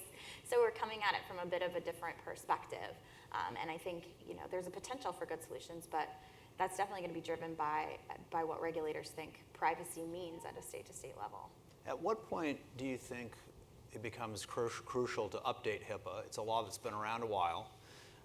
It is, like most statutes, been outstripped by technology by quite a ways. So we're constantly trying to figure out how to stretch such statutes or interpret them in light of technological advances. Is an update to HIPAA on the horizon yet, or is it just too big and ugly, too big of a problem, and people are just going to leave it alone and just deal with it as they find it? You're the regulatory expert. It could be a lot of billable hours for you, Max. Sure. Yeah. And is there an update to HIPAA on the way? I don't know. I guess I'd play a little bit off of what you talked about when it comes to patient consent. Maybe there's something that could be done in making consent more explicit at each step. As we're generating patients' data and things we know about them from pulling together different sources that are kind of available on the back end across silos. That's a possible outcome. I don't see anything sort of, as I think about what's happening in DC right now, there's nothing that's pressing in that space. So. Bigger fish to fry, or fish that aren't as hairy. I'm not sure that Congress can update HIPAA right now, but I think they should. I mean, I think there should be a recognition of the changing technology that exists and understanding what the cloud infrastructure, but also what mobile and wearables and how that's going to impact the patient's experience. And frankly, a lot of the regulations that exist when you go through the HIPAA process are really geared towards hard stack server compliance. So, I'm happy to have lots of locks on our doors, but our servers are not in my office. So, there's a lot there that can be revisited and refreshed. And there are a lot of new challenges that HIPAA doesn't address that people should, and I think need to pay attention to and start spending some time really critically thinking about, so they're not reacting to wearable technology, but they're taking some real focus on learning about the technology and what it means to patient privacy before kind of having knee-jerk reactions when there's a breach or something like that. Well, let's unpack the wearables and mobile devices piece.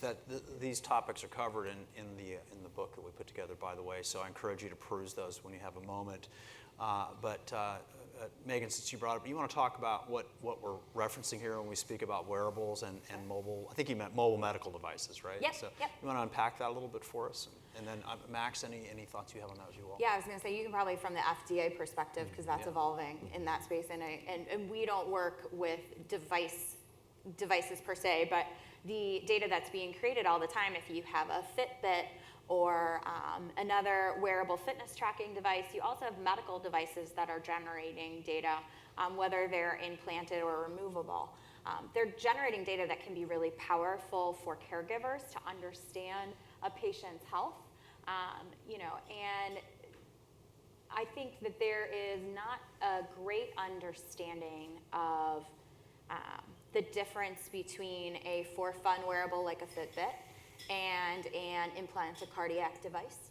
And so maybe the realm of different regulatory outcomes that would happen if you put hard regulations on that data or change the way that data is treated could have a lot of impact that ranges from annoying that I can't get my Fitbit data in on my mobile device that I'm showing my doctor in the office because I have to go through a whole bunch of consent stuff. That might be annoying, but probably good. But it's a bigger problem if you have a patient that's coming into an ER and presenting with a cardiac incident and you can't get any of the historical data about that cardiac implant. And so those are very different potential outcomes that could happen that need more thought and more conversation. Yeah, I wouldn't see FDA regulation coming in place when it comes to wearable devices. Typically, as you probably know, the amount of risk associated with an individual product sort of determines how extensive the FDA review process is. So, but I do think there's a big part for wearables to play when it does come to that kind of wellness conversation, sort of complementing somebody's genomic data, understanding what their intrinsic dispositions are for different healthcare outcomes, has to be supplemented with real-time data, because a lot of kind of the healthcare states that people experience are based on their actions or their habits, and without some kind of regular monitoring system, I don't think you can really get to as complex a picture as you need to curb some of the costs in the system and create better outcomes for patients. And in terms of FDA approval of other kinds of medical devices, is that an area that you're working on for your clients at all, or that you monitor? We worked quite a bit on last year. The FDA went through its recurring Prescription Drug User Fee Act kind of renewal process. So every 5 to 6 years, Congress has to pass legislation that essentially updates the regulatory framework under which companies operate and bring new products to market. So, we work more in the policy framework space. We don't work with individual companies on their applications. Is there some direction that you favor FDA moving then to update their approach to medical device approval, or do you think they're moving in a positive direction? I think PDUFA 6 gave us some really positive steps, and I should say the 21st Century Cures Act gave us some really positive steps in the right direction. So any examples come to mind? Yeah, I mean, more patient input during each stage of the FDA kind of clinical trials process. I think, collecting more kind of real world data is important too, but also giving the FDA both the quantity and the quality of staff that it needs to process, frankly, more complex products, right? We're moving into a new frontier of biologics and combination products that the FDA just didn't have to deal with before. And so making sure that they have the right staff to understand those applications as they're coming in is important, and something that they're doing. Got it. So, the last area I wanted to touch on before we open it up to audience questions is in the area of genomics, genetic testing. It's obviously very exciting and very promising. It also raises interesting questions about privacy and the amount of data which exists about each of us. It also raises questions about whether it's being overutilized, and I'll give you a specific example of what I mean in just a moment. But just to frame this a little bit, I noticed last year that I started getting pop-up ads on when I was online, suggesting that if you can run a mile in X minutes, you should apply to us for life insurance. And I thought, how do they know that? And I thought, oh yeah, the app I use for running is selling my data, and including an email address, and they know what my average mile time is, right? So they're categorizing me, and they're probably thinking I'm a good risk potentially, because I run the mile at a decent pace. And I thought, that's just one data point, right? That's just my running. I mean, think about the implications if companies that sell life insurance and other products had access to a lot more of your information. So that got me thinking about genetics testing. On the one hand, I've heard Dr. Lee Hood talk about the incredible promise of personalized medicine and mapping our individual genomes, how that is rapidly falling in price for the kind of mapping that is really, really useful, as opposed to the type that you might do when you spit in a test tube to find out, what part of the world your ancestors come from. I mean, that's good, but it's not really diagnostic necessarily.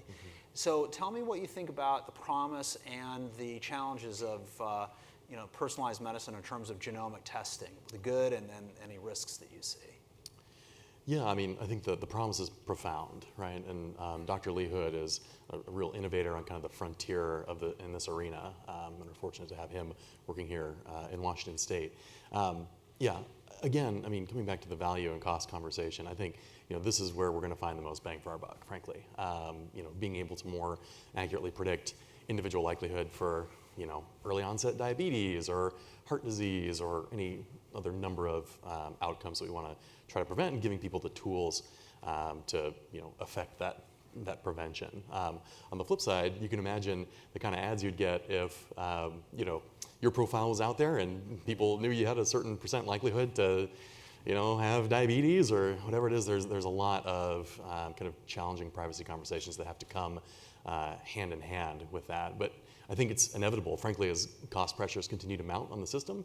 We're going to have to find ways to be more efficient with our dollars, and this is kind of the number one, most promising way to affect those outcomes. Because it allows more targeted approaches and also more preventive strategies? Exactly, yeah. Got it. How do you see it, Megan? Yeah, I see this as kind of the key reason why the primacy of the physician-patient relationship has to be the focus of everything we talk about in healthcare, because a genetic test and the implications of what that could mean to you is something that you should be talking to your doctor about. But frankly, the doctor's office visits with primary care are maybe 10 minutes in the room with a physician.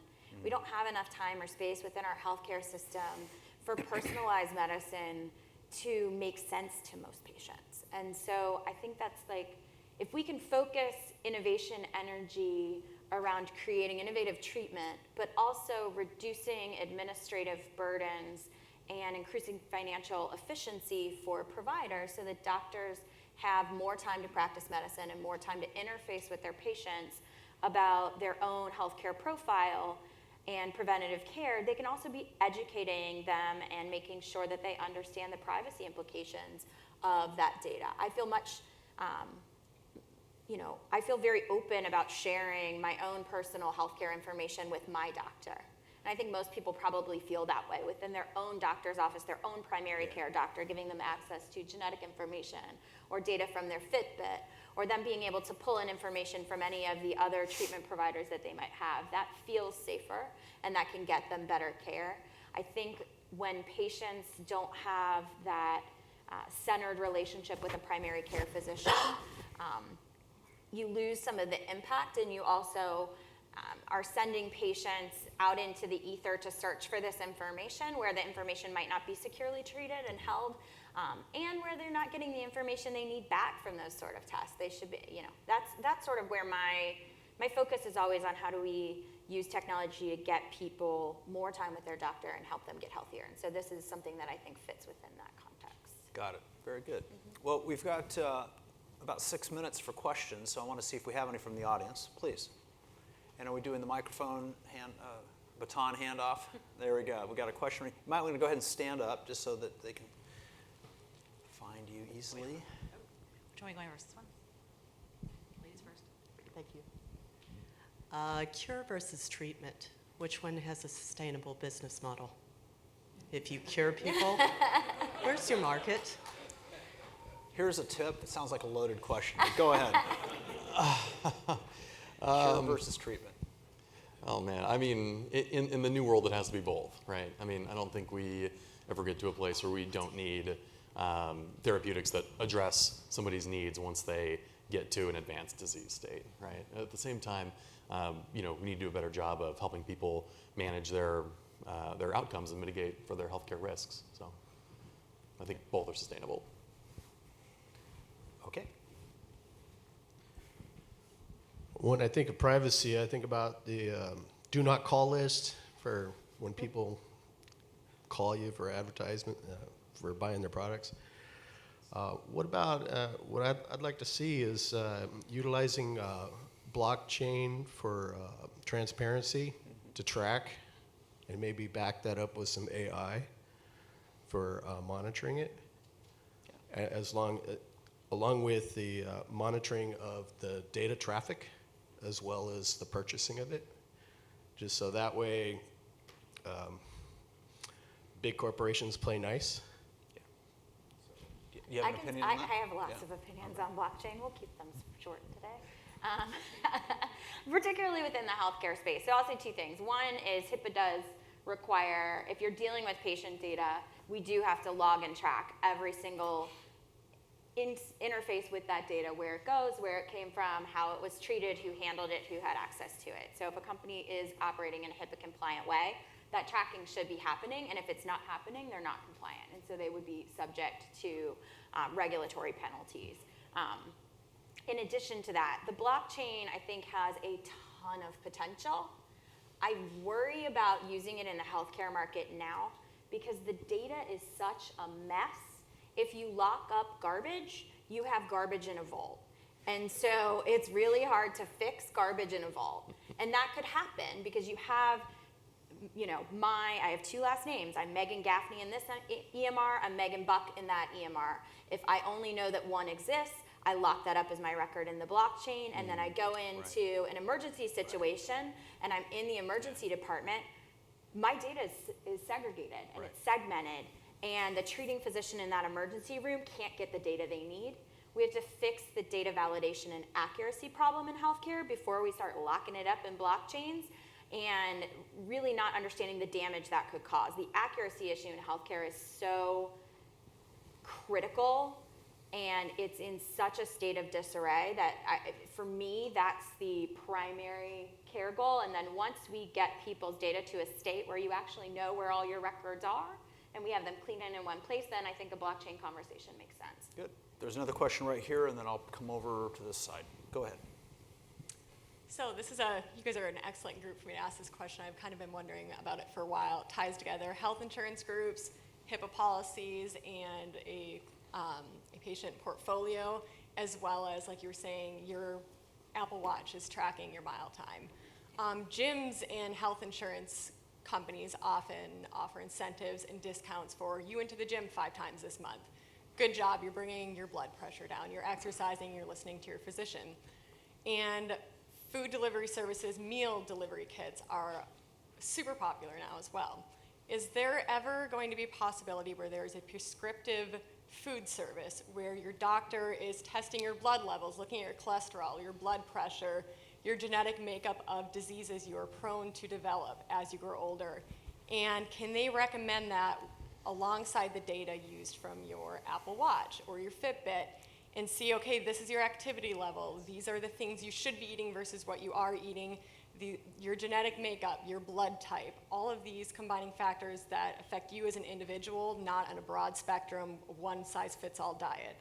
Can they offer a prescriptive delivery food service for an individual based on those factors and the collection and allowance of those data pools, and then have health insurance companies offer incentives like meet this benchmark, lower your blood pressure, we'll discount this much monthly? Is there ever going to be something like that where it would be a possibility?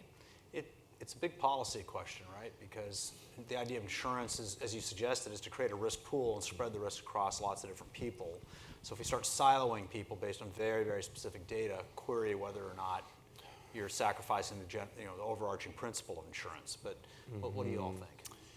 I mean, to get there, I think you'd have to have a way for Medicare or Medicaid to reimburse for food purchases. I'm trying to think how you'd kind of get to that place without having a much stronger and frankly more expensive kind of outcome from the government side too.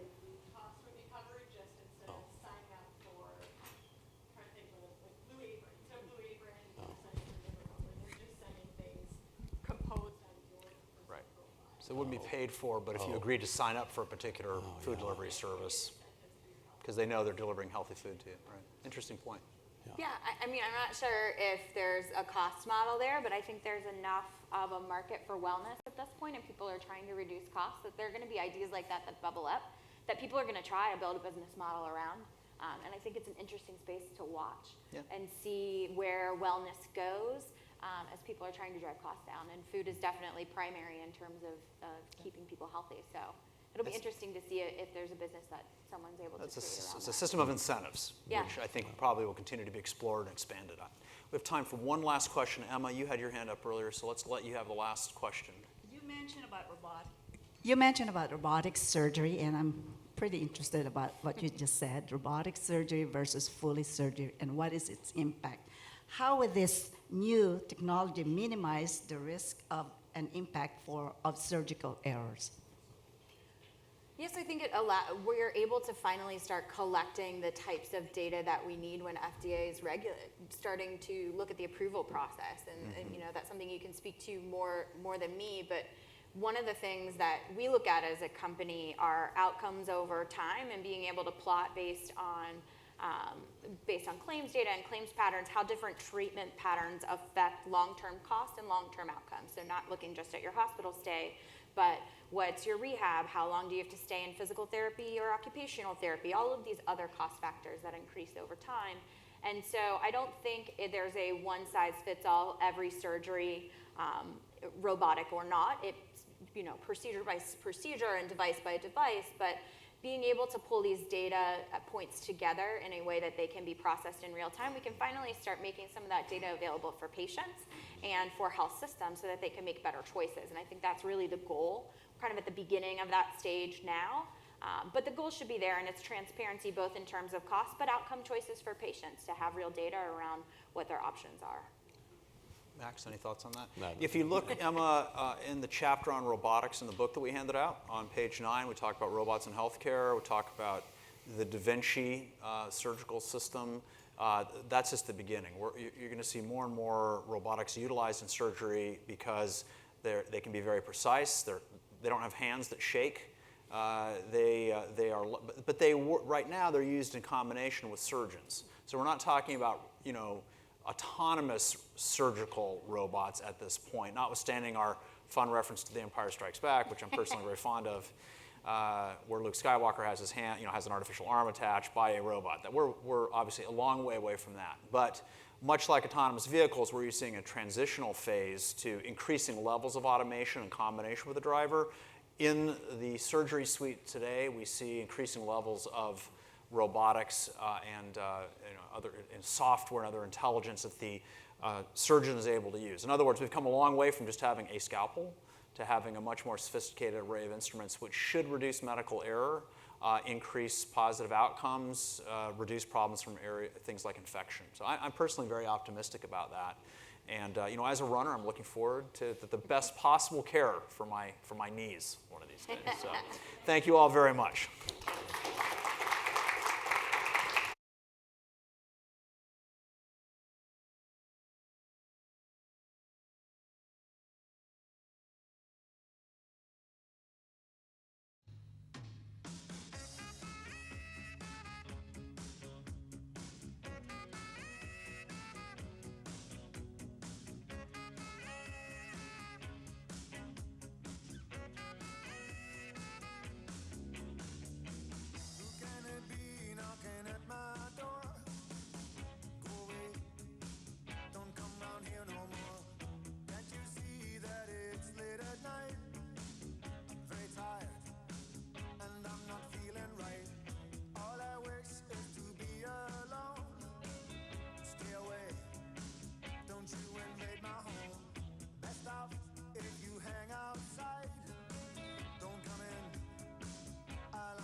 Ooh.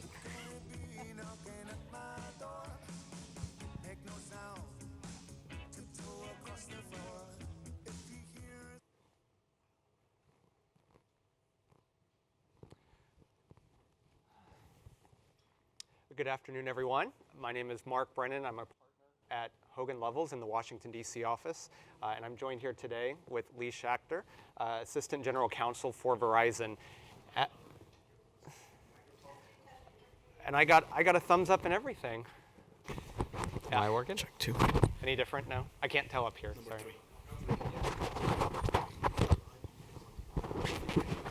Okay. Is mine working? I have a green light too. All right. Talk loud. Yeah, that's right.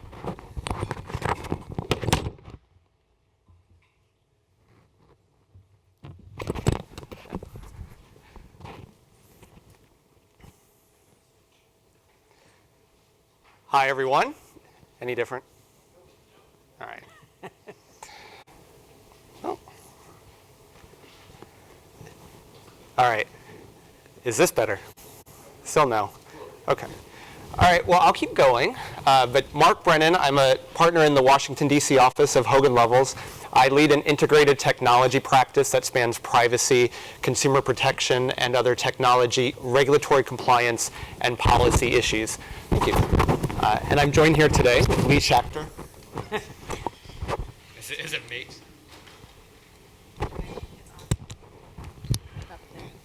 Hello. Does your mic work? I don't. Whoa, something's working now. I don't. Hello. Oh, we might be working now. Yeah. You know, the practice of law is really easy compared to this. I was going to say, ask if this is a technology conference, but Yeah. And that's the end of our session. I hope you enjoyed it. All right. Last time for the video. Hi, everyone. I'm Mark Brennan, a partner in the Washington, D.C. office of Hogan Lovells. I lead an integrated technology practice that spans privacy, consumer protection, and other technology issues. And I'm joined here today with Lee Schachter, Assistant General Counsel for Verizon. We are here to talk to you about the telephone. Who here has a telephone, right? Right? Yeah. Now, you have to participate. This is the most interactivity we're going to get for the next few minutes. Who here works with an organization that places calls or text messages to consumers, to your business customers? Who here has the outbound programs? Okay. Who here has received a pre-recorded robocall in the last couple weeks? Aha, okay. All right, you're at the right session. So we are here today to talk to you about a little bit more about the Telephone Consumer Protection Act, what it is, why it's important, what's been happening recently, and some other developments on the horizon. So I lead our TCPA compliance and regulatory policy practice. Lee, you live this through the litigation lens, but many people in the room may not be familiar. So what is the TCPA and why should they care about it? Sure, and so the TCPA, it's interesting. I feel like we're the dinosaurs here. We're talking about all these wonderful forward-looking technologies, and we're going to talk about a statute that was adopted in 1991 when cell phones, to the extent they existed, were these big bricks that you had in your car. And it was the problem, though, that existed in 1991 exists today. It's just that it exists in a different form. So the problem it was intended to address were people getting robocalls on their landline phones over dinner, right? That was the sort of the genesis of it. And so Congress passed a law that was intended to curb robocalls. And the law segregated separately sort of the wireline world and wireless, and really I think most of it was addressed, not surprisingly, given it was 1991, to the wireline world. But I think where it comes in today is mostly in the wireless world, so I think that's what we'll focus our attention on. And basically what the statute says, and I think we have here in one of these slides, I can put it up there in the wrong order, but basically it talks about three things, sort of three important concepts when it comes to wireless services. One, you can't call a wireless number using an automatic telephone dialing system, an ATDS, a robocall device. Second, you can't call a wireless phone with a pre-recorded voice, so those annoying pre-recorded messages from Heather at Account Services that she's going to save you all that money on your credit card debt, unless you have the express consent of the user. So unless you have consent, there's a blanket prohibition on calling a wireless number with either an automatic telephone device or with a pre-recorded voice. And so that's the basic statutory construct. There's a lot more complication to it, but writ large, that's what it is. And anybody that's looking at this definition on the screen and thinks it really doesn't make sense, interesting irony, the way it's been interpreted also doesn't make any sense. And we'll talk more about that in a few minutes. But as I hear you talk about it, Lee, it seems to me like this is a statute that's really, that it was targeting bad actors.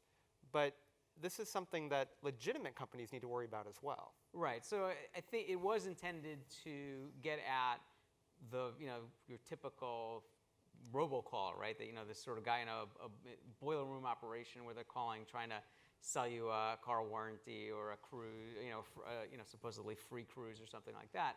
And that really was the genesis of it, and that's how it worked. And I got my start in the TCPA business working.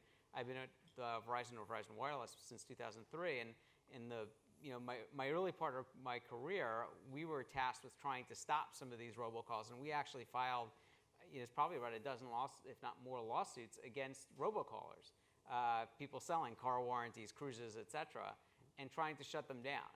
What happened is probably, I'd say, probably in the last 10 years or so, and I can go back to it, there's a slide that shows you is, the plaintiffs bar, without making any value judgments, but they're an enterprising bunch. They sort of found this statute and started to sue using the TCPA, because I should have mentioned earlier, what the TCPA does is says if you make an illegal robocall, so if I call a cell phone without somebody's consent using one of these automatic dialing systems or with an automated voice, there's an automatic strict liability $500 per call penalty, no matter what. And so on one-on-one, that's $500 is not that much money, but if you writ at large in thousands and thousands of calls and you can put together a class action, that adds up to a lot of money.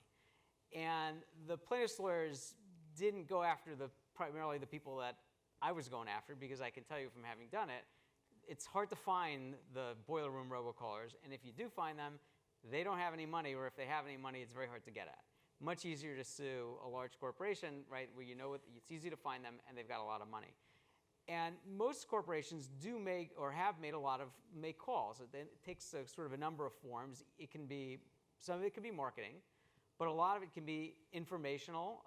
You get a lot of robocalls, whether it's in the healthcare space from your drugstore saying, your prescription is ready to be picked up, or you're due for your flu shot or something like that.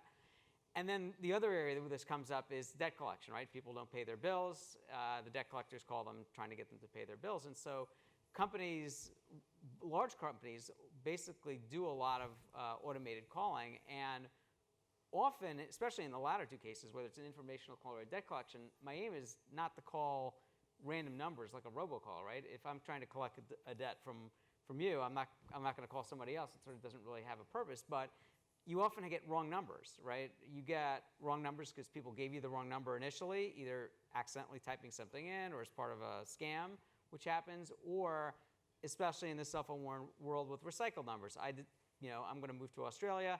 I gave up my phone number, and now somebody else got my phone number, and now all the people who are coming to collect money from me are going to be calling that person that got my phone. So that happens, and plaintiffs' lawyers noticed that it happens and started suing people, and there have been a lot of lawsuits.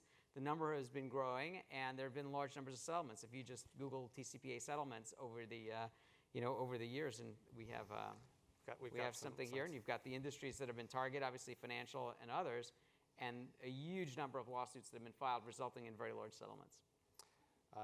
And thanks very much to Chamber and Chamber ILR for putting together the statistics and the study that was released last fall. I think to recap, just to really underscore how broadly applicable this statute is and why it's a legitimate threat, and it's produced a lot of discussions at the C-suite level. It's not just a marketing statute, as you mentioned. It's not just a bad actor statute. And if you recall, at the very beginning, I asked who had received a pre-recorded robocall. I was specific, but when you hear that in the headlines and when you talk about the TCPA, you're capturing not just the pre-recorded calls, but also those auto-dialed calls. And there's a long history to how that definition has been interpreted, but in large part, many different types of call center technologies have been alleged to be auto-dialers in litigation. And so don't think of it as just the pre-recorded message. It can be a live representative as well. So if you have a call center, this is very much an issue for you. We also said calling and texting. So if you're wondering how the texting gets into this, that's the auto-dialer piece, not the pre-recorded voice. Right, and in 2003, the FCC held, and some courts have basically followed this ruling, that a text message, which of course didn't exist in 1991 when the statute was adopted, that a text message is the equivalent of a phone call, and a text message almost invariably is sent out by something that falls within this definition of an auto-dialer, because it's almost going to be automatically generated by some computer system, right? No one's sitting out and typing out your text message that you're blasting out. So if you send out text message alerts, and I suspect that people in the technology space, it's very common. You get alerts, you get reminders, you get confirmations on text message. Unless you have consent, you're probably in violation or potentially in violation of the TCPA. So it's a very broad statute, and once you bring in the texting world, it becomes almost ubiquitous, because texting reminders and notices are quite common, obviously. Well, and some have some are of the opinion that the TCPA has been a major success when it comes to auto dialing, because when you look at the definition and the use of random or sequential numbers, very few parties do. Nobody does that anymore.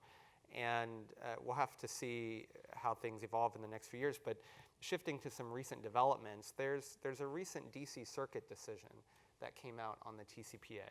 And it's created some waves. Would you care to share more about that? Right. So this all stems out because there's been a lot of activity at the FCC, and there has been over the last few years, trying to get some more definition about what is not within the TCPA. And a lot of that stems from the fact that it's a statute from 1991. It's never been materially updated by Congress. With the result, there's a lot of ambiguity. There's a lot of need to bring it into the modern world.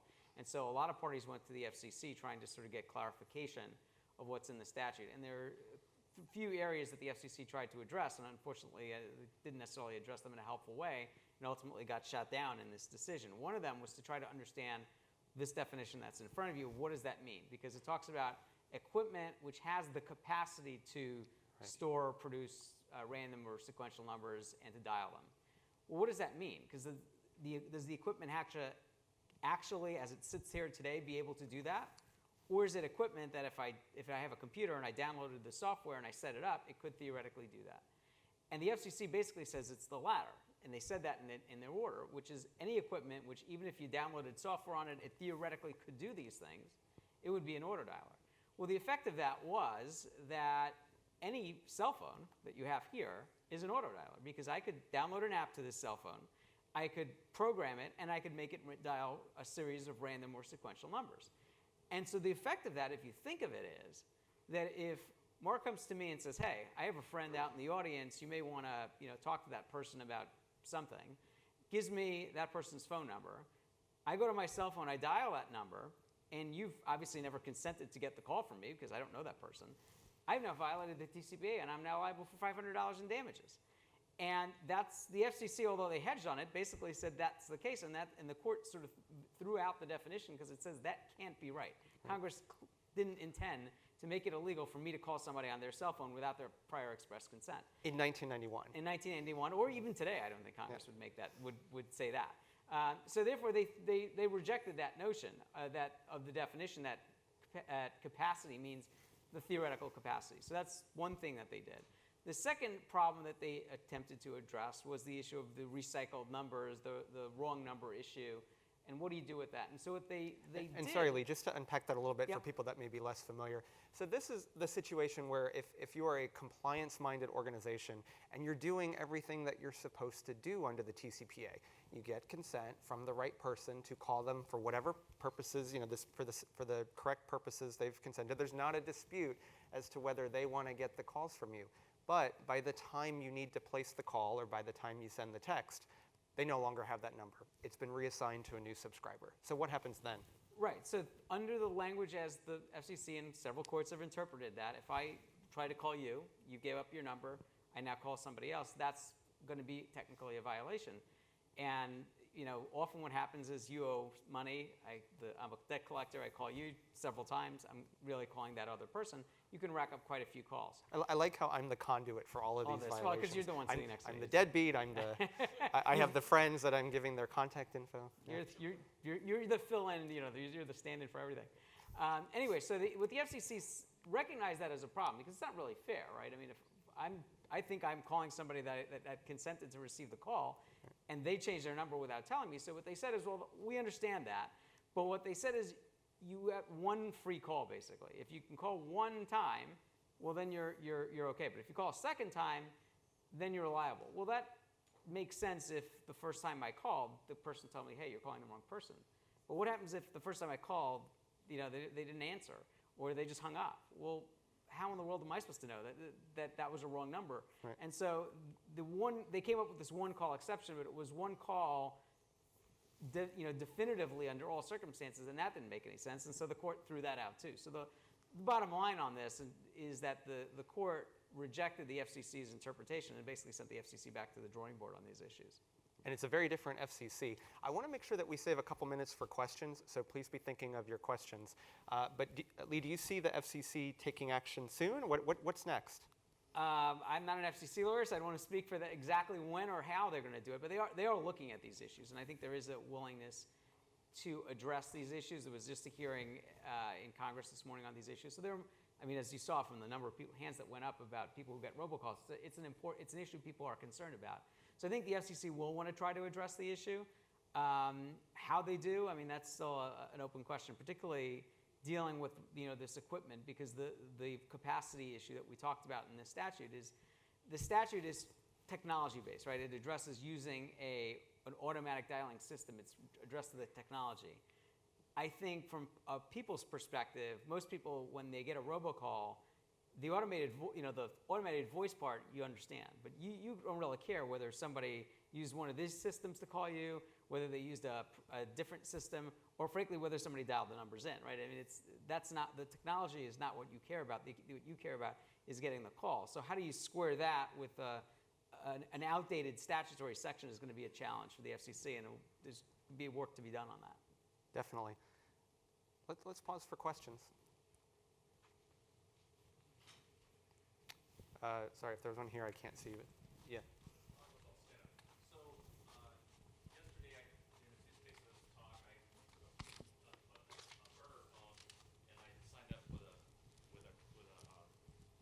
Social media. I did a social media experiment with a phone, and they won my phone number, so I put the phone number in. And I have now my phone here, this burner phone that I have in my pocket, 15 calls from about 6 different numbers. And that was in 12 hours, basically. That's occurred. Maybe 24 since yesterday, actually. But so that just happened.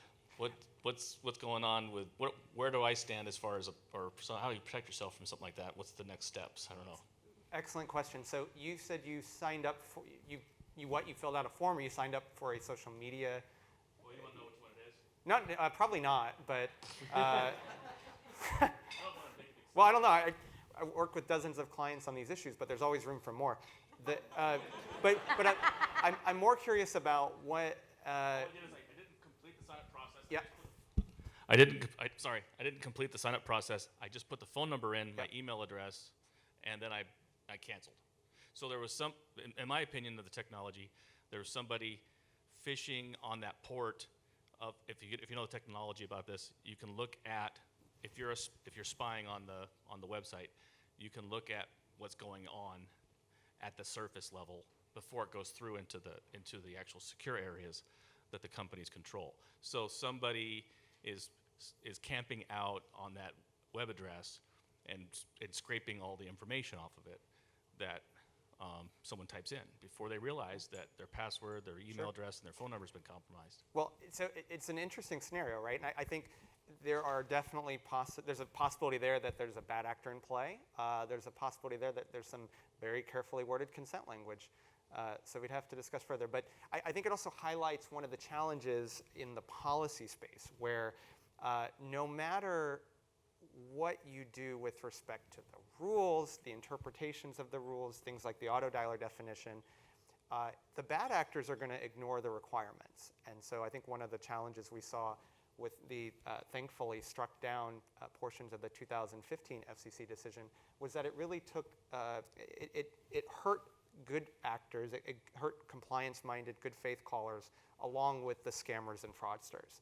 And so hopefully going forward, there will be a framework that helps distinguish the good actors from the bad actors. But it would be interesting to see what's happening there. Yeah, that's the thing. The TCPA was a well-intentioned statute, and it still is a good statute. I think most companies would agree that it's a good statute, and the aim of it is good. It's how you focus it on preventing the bad people who are making most of these calls that you're getting, and probably in your case, you've got a bad actor, as opposed to not stopping the bulk of the robocalls, because as we see, people are still getting a lot of them, as opposed to generating a lot of litigation for errors in companies that are trying to comply, but you're winding up making mistakes and generating lots of litigation on that end. So how do you focus it on ending the real problem as opposed to just generating litigation? Exactly right. So we have time for one more question, and I have one more question for you, Lee. Okay. And then we'd like Harold to say just a minute or two on the Chamber's leadership in this area. You've got one over there. Great. what came to mind when you mentioned that people camping out is some way to trace where it's coming from, similar to caller ID, and you can decide not to accept it and have, and if it is a source that you, like say you on an app, you gave permission for them to access your files, and so that's how they got a hold of you, and you'd be able to trace that back and then look at it and go, oh, okay, well, I made that decision, and I can live with that or change my mind and decide to deny that. So something more along that line. Yeah, that's a good point, which is that companies working, I think the government has sort of sponsored some of these discussions, but working with trade organizations, we have been working to try to find ways to enable consumers to block or at least to identify these kind of calls. And we just announced the other day a new product that helps people more on the landline side, but you can, when you get the caller ID, it comes in, it will highlight that a call is potentially spam. So you'll get the call, but you can see that it'll say spam on it, and people can sign up for that process. The problem is that caller ID is not really a good way to do this because you can spoof a caller ID. So it's pretty simple. If I wanted to call Harold and make it seem like you're making the call, it's pretty easy for me to make that call and use your caller ID. That's not that difficult to do. And so caller ID is, and so the telemarketers are constantly changing their caller ID. Lately, I don't know if you've all seen this, I've seen it on my robocalls I get in. They try to call you, so my phone number starts 201-615. The robocalls come in from a 201-615, four-digit number. That's become common. So that being able to trace calls back of where they come from, it's something that's being worked on, but it's a lot easier said than, it's not that easy, especially in a VoIP world where calls are coming in off the internet from VoIP, and it's not easy to figure out where they're coming from, and often coming from overseas or locations that it's hard to trace. Sorry, we. Now you've gone beyond my technical knowledge. Right. So. All right, so get the pens ready. So the big takeaway. Yeah. What can companies be doing now to help avoid becoming being the next TCPA defendant? So I think if you're doing outbound calling, or if you're running an app or a program that does outbound texting of any kind, you just want to make sure you've audited your processes to ensure that you are only calling your customers, you're not calling or texting non-customers, and that you're getting consent from those customers as part of presumably a sign-up process. Somewhere in your T's and C's when you're getting people to sign up, that you're getting express consent, that you be able to send texts and or calls as it is, and that you have consent to do what you're doing. So very important if you have an outbound program, whether it's texting or calling, to make sure you've got control of that process and that you've got the proper consent set in so that you have consent to make those calls. Because otherwise, if you don't, people have been sued over things that you would think are perfectly legitimate, helpful to consumers, but people get sued over them anyways unless you've got your consents in place. And get good counsel on this. So Harold, the Chamber has been active and has been a definitive leader in this space on trying to get the TCPA into a more practical spot for good faith companies. Can you tell us more about some of the recent efforts? Well, I know we're kind of tight on time, so I'll just say that we're on it.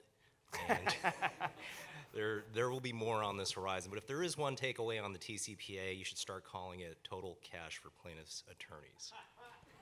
Excellent. So with that, thank you. I can attest that Harold is on it because he gets plenty of calls from me about things to do.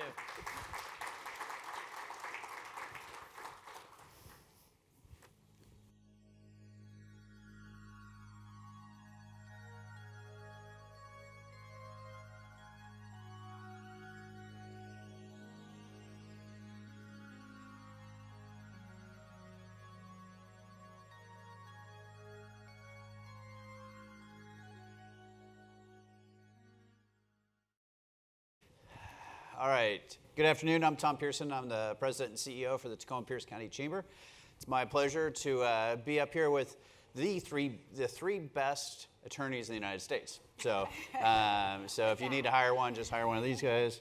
There's lots of issues. So we're going to talk about AI, have a discussion about it. First, I just want to jump into some quick introductions, and then we'll get into the meat of our discussion. My name is Caroline McCaffrey. I'm the General Counsel and VP of Business Affairs for Clarify, which is an image recognition company. We're basically teaching the computers how to see.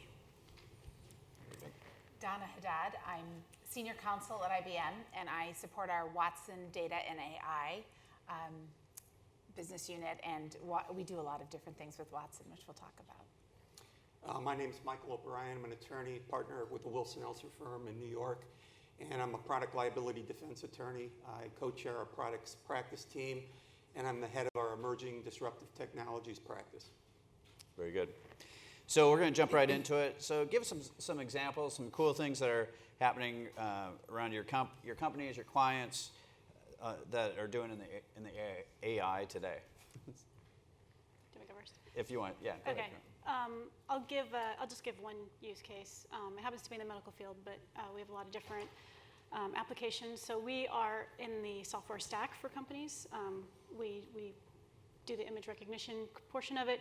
One of the companies we work with actually is a medical device company diagnosing ear conditions, and they have a device that a doctor can look through. And so one of the uses of our technology is that a doctor can look at the ear, and then our technology will diagnose, or not diagnose, but it will look at the image and then give a prediction or a tag back of what the image contains. Very good. A couple of use cases. I also have a health one, but one of the areas we've been working in legal is called Outside Counsel Insights, and because we call our AI augmented intelligence as a tool in the hands of lawyers and doctors and other professionals. And one of the things we've been able to do is, because AI can read structured and unstructured data, we're able to automate some of the invoice reviews of outside counsel spend. And so in that area, it's a significant area of spend for most in-house companies. And we've seen 20 to 30% savings just by automating some of that review. And in the healthcare space, because this is my favorite example, I don't know how many people saw the 60 Minutes episode with Watson, but in North Carolina, the University of North Carolina Cancer Research Institute, they basically trained Watson to understand medical terminology. Then they had Watson read 25 million medical research documents. And also, Watson was able to scan the web for ongoing clinical trials. And in 99% of the cases, Watson came up, and these are cancer patients that hadn't responded to traditional cancer treatment options. And so in 99% of the cases, Watson came up with what this board of doctors had come up with. But in 30% of the cases, Watson was able to come up with a medical treatment option that the doctors didn't yet know about, because it was a new clinical trial. And what they realized is they were basically a year behind because there are 8,000 medical journal articles every day. And so that area, in healthcare in particular, that excites me, because that's where you can really kind of make a difference. Wow, that is pretty amazing. So not so much to share things that are happening with my clients, but to talk about AI as being disruptive to the practice of law.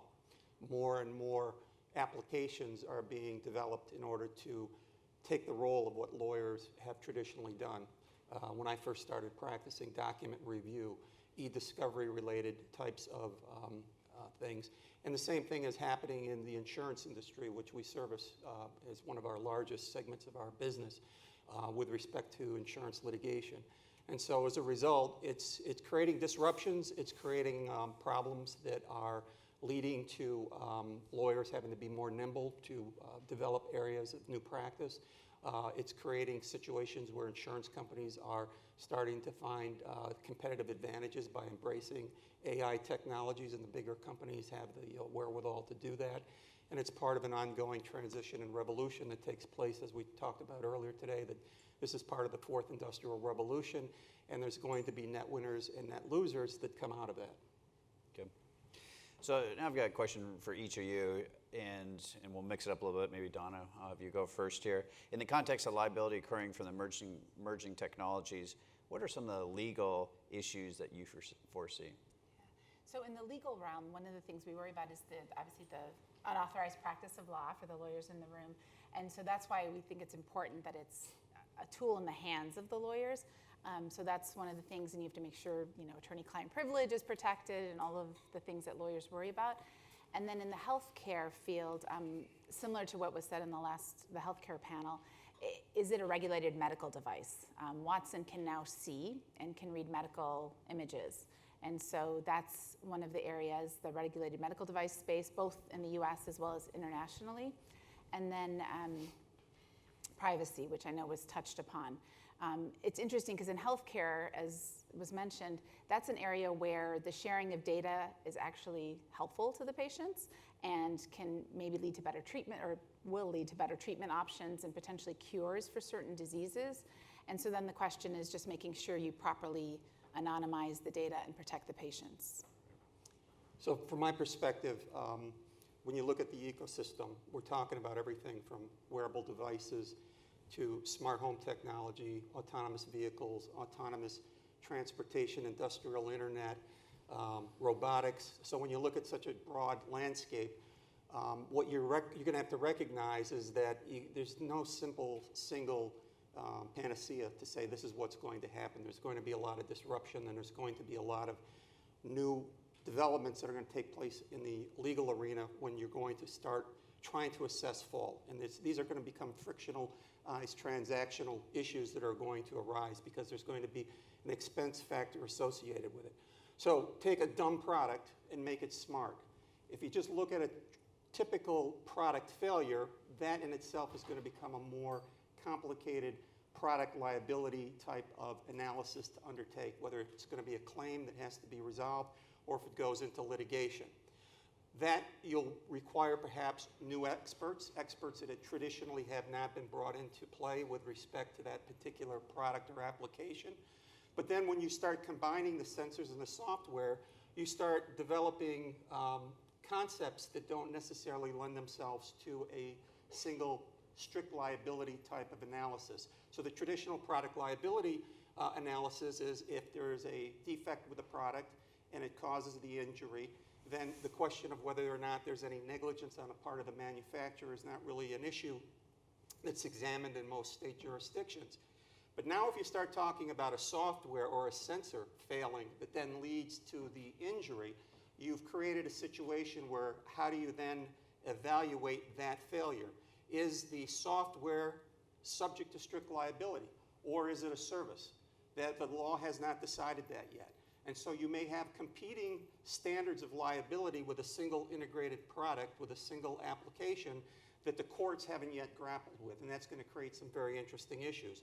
Then you talk about the possibility, is this all proprietary? So take IBM, for instance. If their Watson applications are entirely proprietary, they own it from beginning to end, that's one kind of a situation and platform that you'll be dealing with. But what happens when you start embracing these emerging new technology companies and you start marrying up their technology with a more traditional product manufacturer?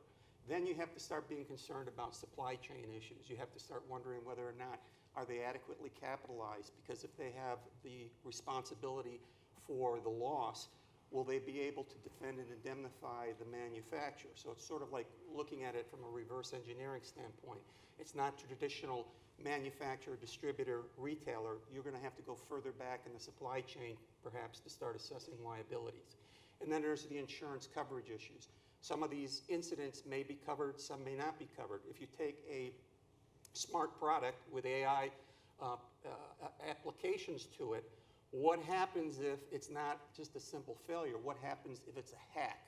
And then the hack allows the bad actor to create property damage or bodily injury. Those issues are still going to have to be addressed in the legal system, and it's going to become more complicated, and there's going to be important insurance coverage issues that are going to have to be looked at. And there's going to be a question of what type of insurance coverages will be applicable for those types of losses, and whether the marketplace is going to respond and provide those types of coverages. Starting to get a headache. Caroline? So when I came to clarify, I immediately recognized that our main legal issue was copyright. We deal in images and videos, and so a lot of the questions that I have to field is about who owns the image, whether they have rights to send the image through our system and process it. But in addition to that, we also have privacy issues, just like Donna was saying, in the sense of when you're dealing with an image, if it's an image of a person, that obviously immediately jumps into your mind an issue of privacy. But one of the main reasons I actually joined Clarify was for the ethics component. I really wanted to be a part of a company that was in AI and tackle that very large unknown issue of ethics. Michael, so you touched on this a little bit, but when the legal system begins to address potential liability for injuries or damage causes by AI applications, what complications do you anticipate? Well, in the last, I guess, 15, 20 years, it's hard to keep track of this. This thing called e-discovery has emerged, which has created significant burdens on businesses to maintain electronic documents and data. And there's been all types of mushroom industries that have popped up that help assist businesses. And the idea that you can store the data and then retrieve it upon will has become widely recognized. But when you start going into artificial intelligence applications, the Internet of Things, 3D printing, all these different technologies that collect and rely on data, where I heard it earlier today, which I thought was very profound. Data is the new oil. That's what's driving many of these new technological developments. The type of data that's going to have to be collected and how that data is going to be interpreted and used in legal proceedings is going to become, in my view, a very significant aspect of how these liability issues get played out in the court systems. And so the question is how are you going to store, how are you going to utilize that data? A lot of the data, the term I've heard before is data exhaust. It's useless in a matter of seconds after it's been generated. But as you collect what's useful, how then do you store it and make sure it's preserved so that if inevitably there's a lawsuit, you're going to be able to retrieve that information. The other aspect about it is, from insurance coverage, is work in progress. A software application may not be viewed as a product under a traditional insurance policy. It may be looked upon as a work in progress.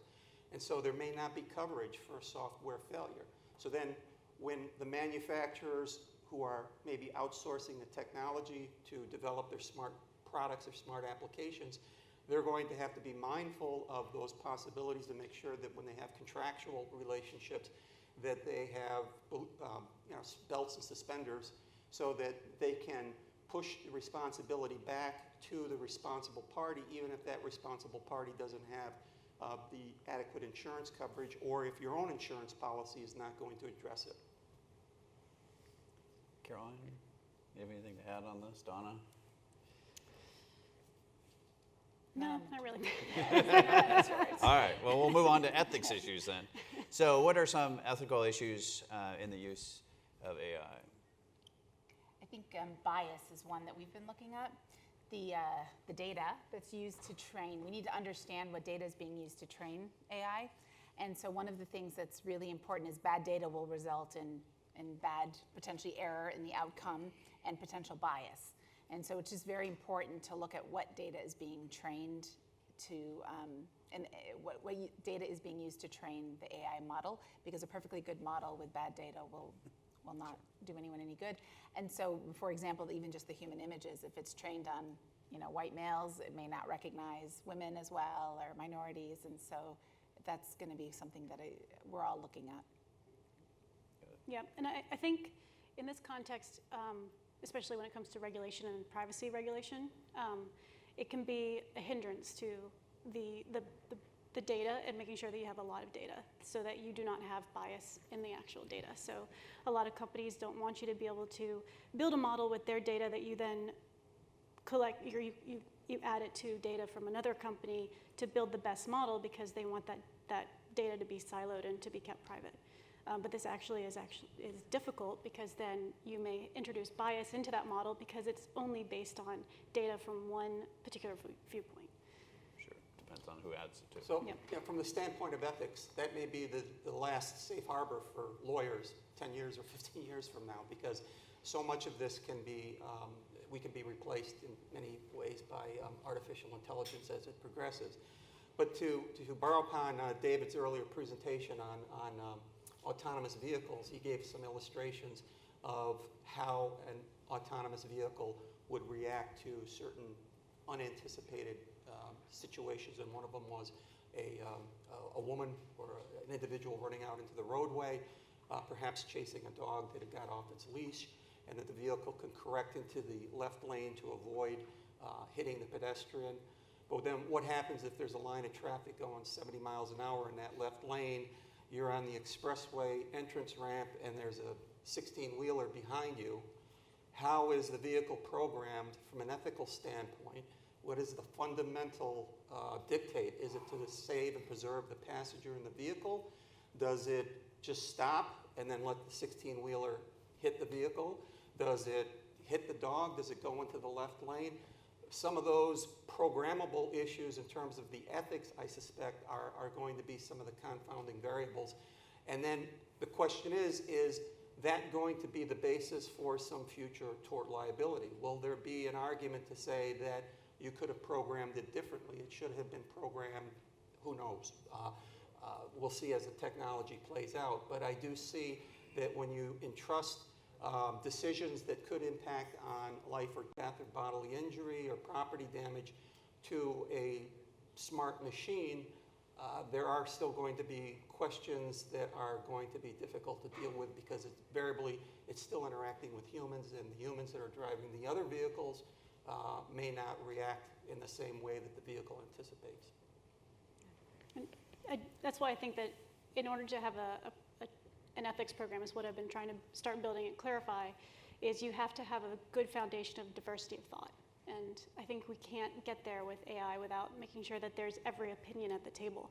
And so one of the ways to do that is to hire a diverse group, but then it's also to make sure that the technology can take in and feedback, and then have this continuous loop where the feedback trains the system as well. And therefore you can take input from the world, not just the actual developers who are creating the technology. And the one thing I would just add is there's an organization called Partnership on AI, and IBM is one of the founding members, along with some other people in the neighborhood here.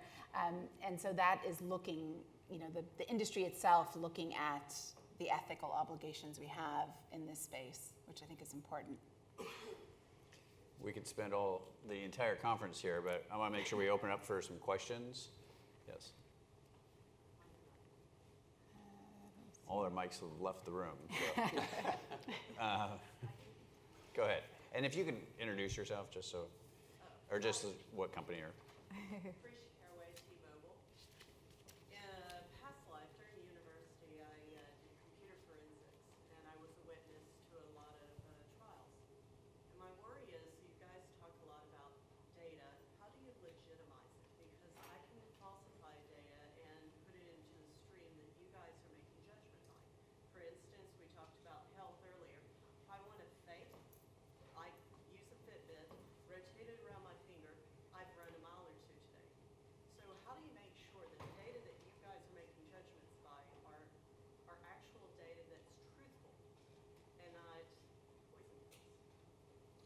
Now you've got my trick on how I increase my mileage. But. Well, I think it applies to any new technology. I have done an awful lot of what I'd call fire-related litigation. And back in the days, you'd have your experts come out to the fire scene, and they'd take all types of photographs on 35mm film. And when the digital technology came along, there was a lot of concern that you could Photoshop, you could manipulate the data, so that you could create an image in a photograph that wasn't entirely accurate, that had been doctored. The foundation has to be laid in the courtroom through expert testimony in terms of the reliability of the data. So as I said earlier, as these new technologies emerge, new experts are going to emerge. So experts that we don't even anticipate or don't even understand today, there's going to be forensic firms that are going to come up, and they're going to be able to harvest information, they'll be able to authenticate it and be able, in my view, okay, it's not to say that there won't be manipulation of data, but there should be abilities at some point in time that will allow then the trier of fact and the trier of the law, the judge is the trier of law, jury the trier of fact. If it's admissible, they'll be able to evaluate it and interpret the data. But it's going to be a battleground. Do you think the judges understand it to that detail? that's why the experts come into court, and there'll be competing experts. There could be an expert who advocates that the data is authentic, it's discoverable, it's relevant, the jury should consider it, and there could be an expert that says, no, it's been manipulated, it's not relevant, it's not accurate. At the end of the day, the judge has to make the legal determination on its admissibility. The jury will then evaluate the weight that they will give it.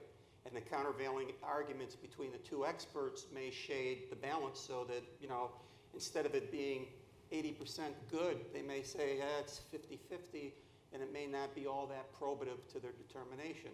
But it's going to become a battleground. It's going to become a battleground in another way. It's going to become a battleground because discovery sanctions can oftentimes become outcome determinative in litigation.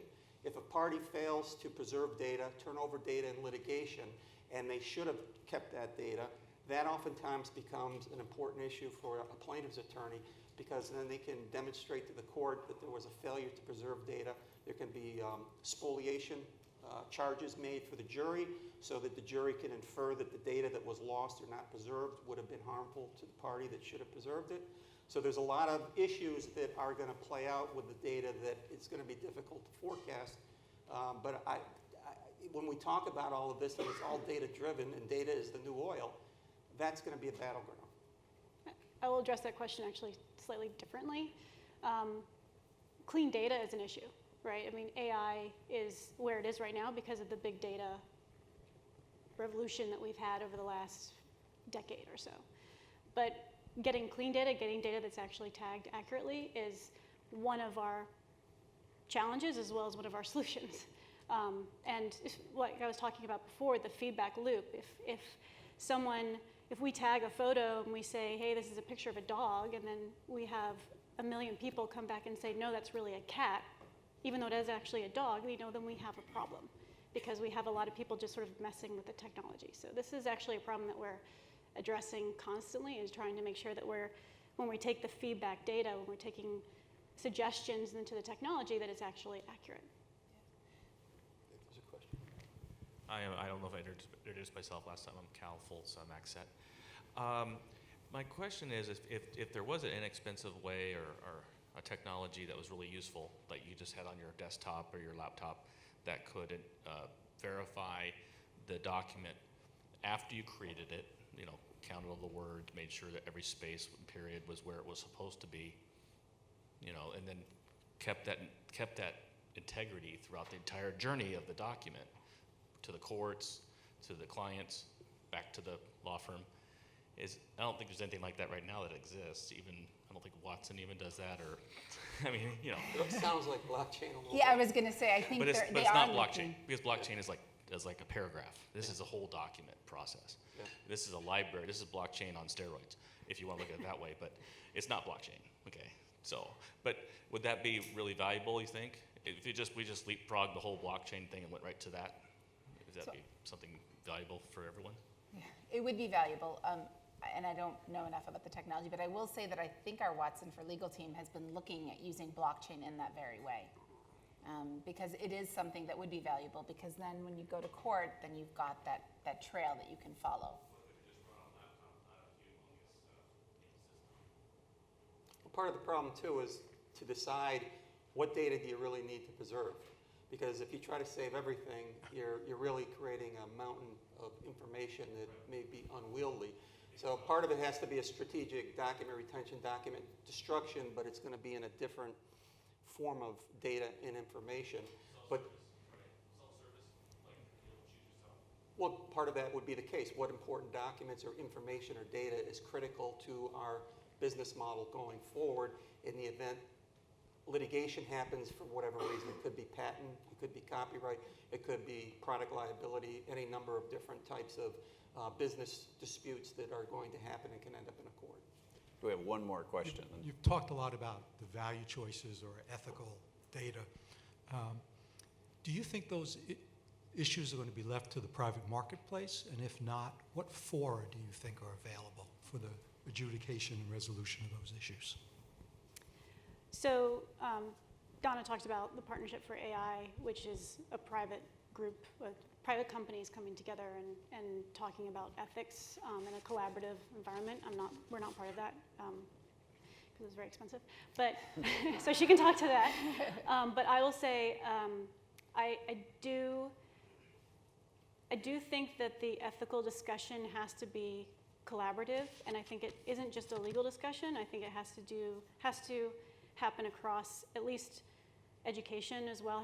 There's a lot of industries that have ethical tenets that they already live by, and I think that needs to be sort of all looked at and brought in together. And I think that private industry has, I am a believer in private industry coming together and putting forth some best practices first and foremost. I agree with that. I think government oftentimes allows collaborations to create the safety standards. So the CPSC, Consumer Product Safety Commission, oversees thousands of products that are used by consumers. There's only a handful of actual mandated standards. They allow stakeholders within an industry to collaboratively come together, develop a consensus standard that everybody agrees on. As time moves forward, there may be revisions to that because technology pushes things forward or new risks are recognized. And I suspect the safety organizations, as they emerge newly found in this area, but also going back to existing safety organizations like Underwriters Laboratories, for instance, that collaboration, I think, between government, industry, and other stakeholders is the way to go. All right, well, let's give this panel a round of applause. Thank you. Thank you.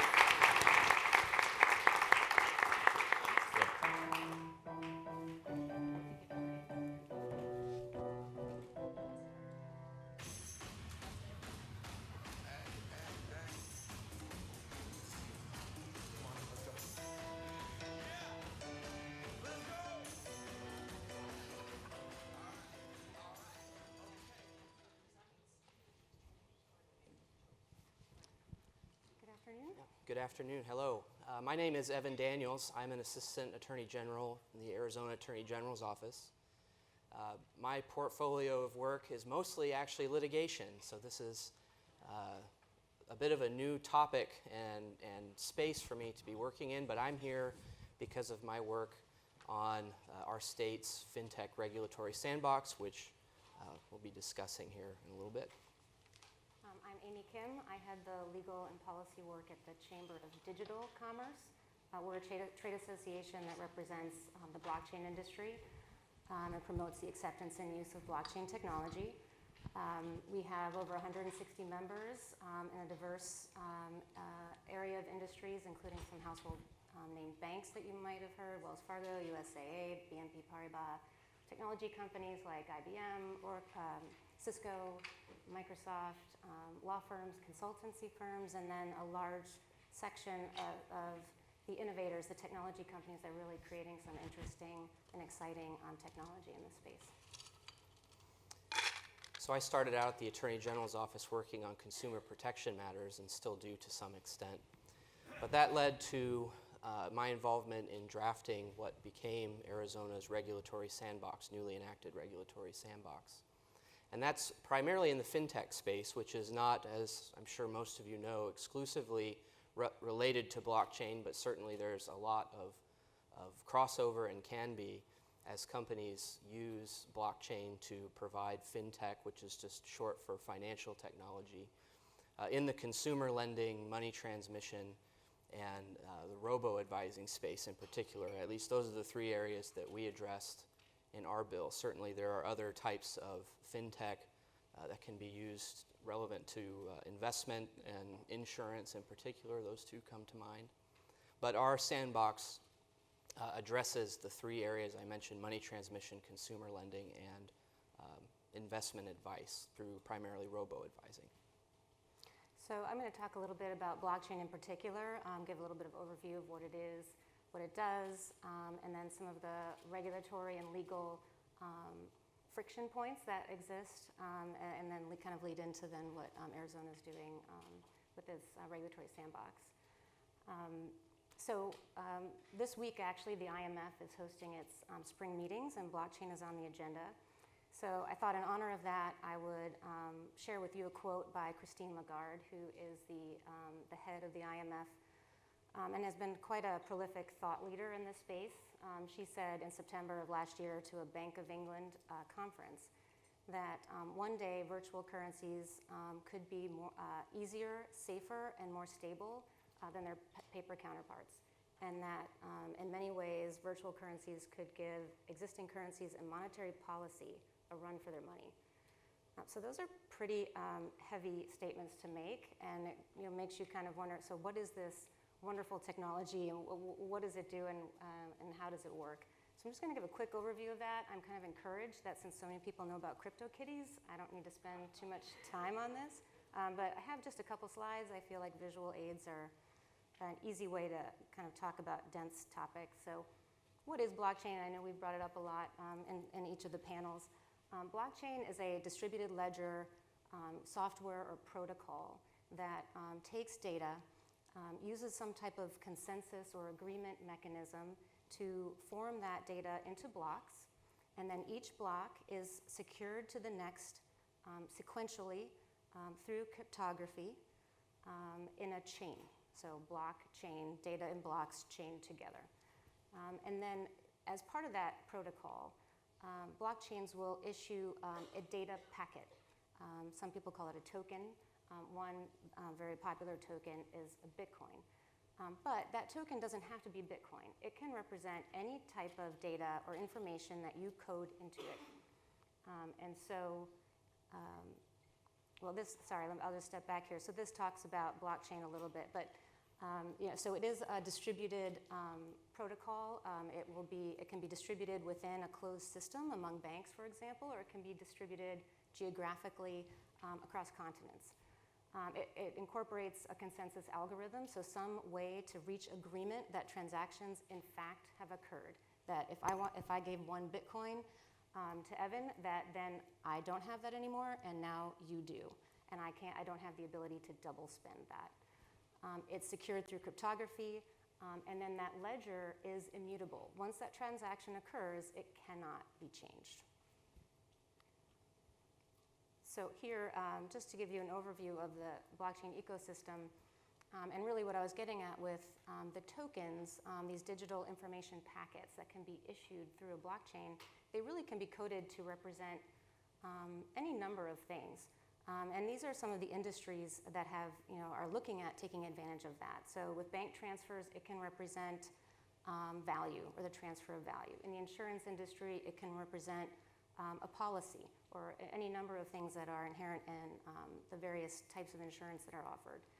Supply chain, it can use the Internet of Things, and with the combination of that, represent food supply from place to place to place that you can track food origins, and then later track back in case there's some contamination that occurred.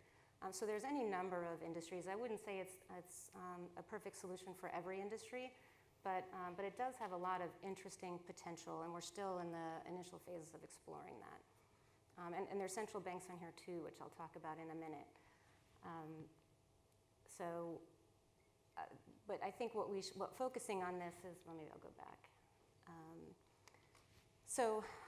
The first use case, though, that we saw with blockchain was with Satoshi Nakamoto's white paper that described the Bitcoin blockchain. And that was a system of value transfer. And so we've seen the most use cases that have been developed in financial services. And because of that, we've seen the most regulation and enforcement in financial services as well. And so there are a number of agencies on the federal level, in the states, and then internationally that have looked at this because it is a digital environment. It crosses borders naturally. So on the federal level, I'll just very briefly tee it up to then lead into what Arizona is doing, but you have FinCEN, which is the Financial Crimes Enforcement Network, a division of the Department of Treasury.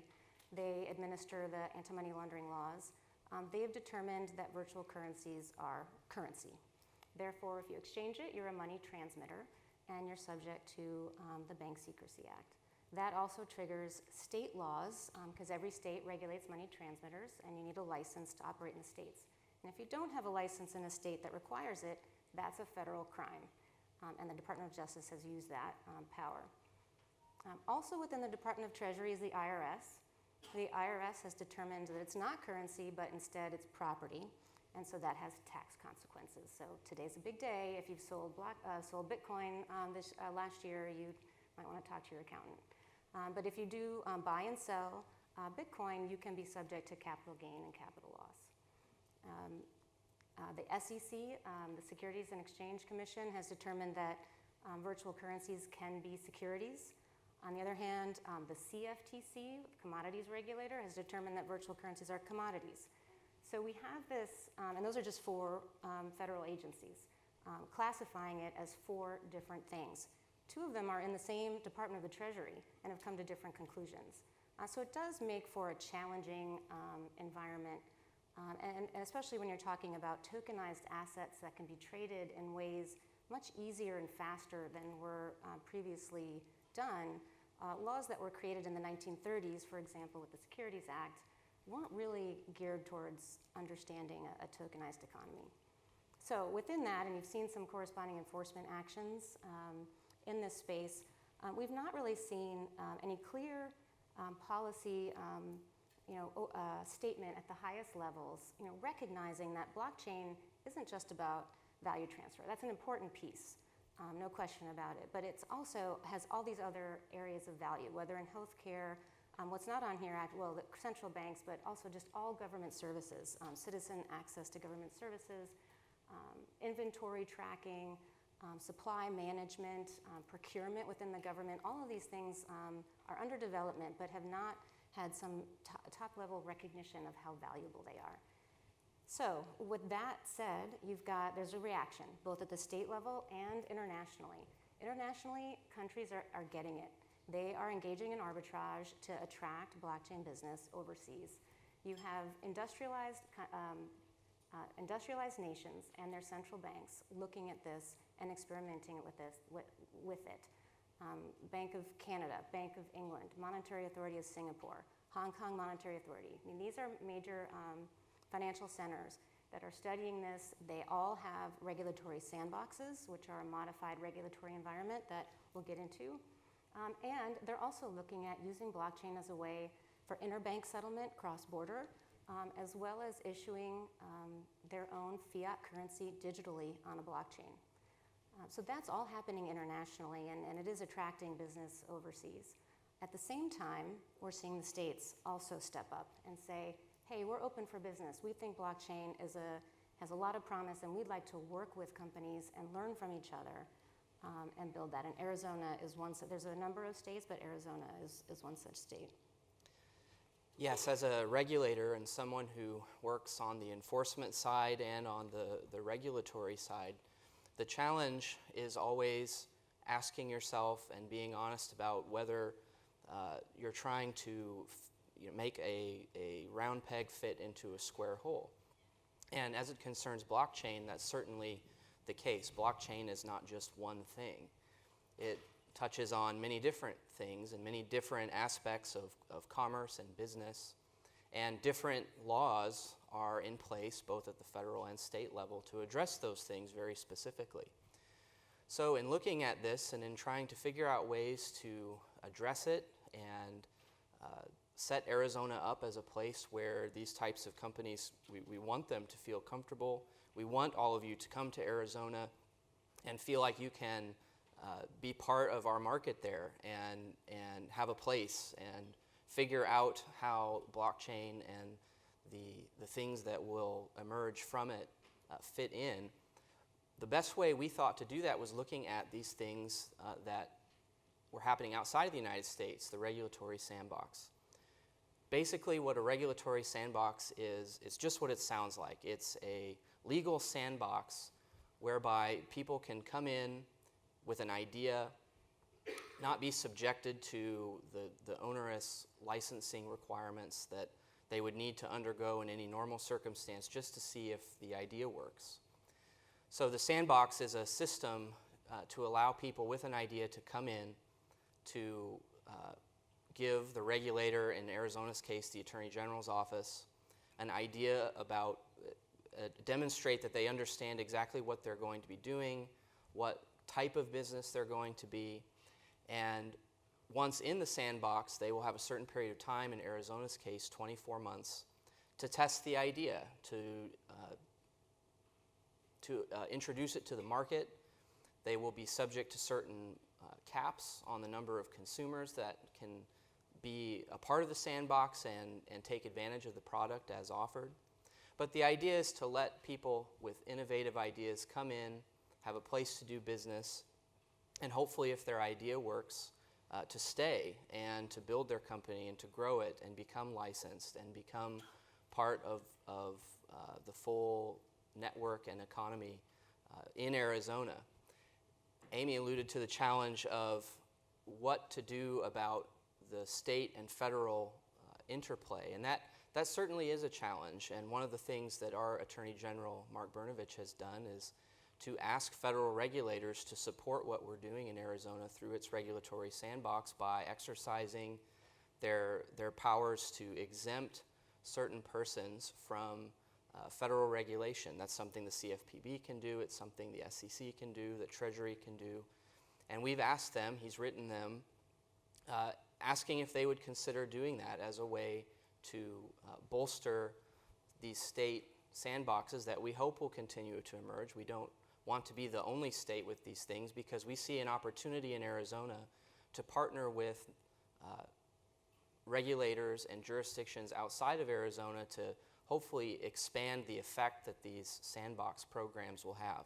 Our bill that we passed has a provision that gives the Attorney General the authority to enter into enforcement agreements with other jurisdictions, be they states, federal agencies, or even foreign jurisdictions, to hopefully increase the reach of the sandbox and allow businesses to come in, to test their idea, and to be successful.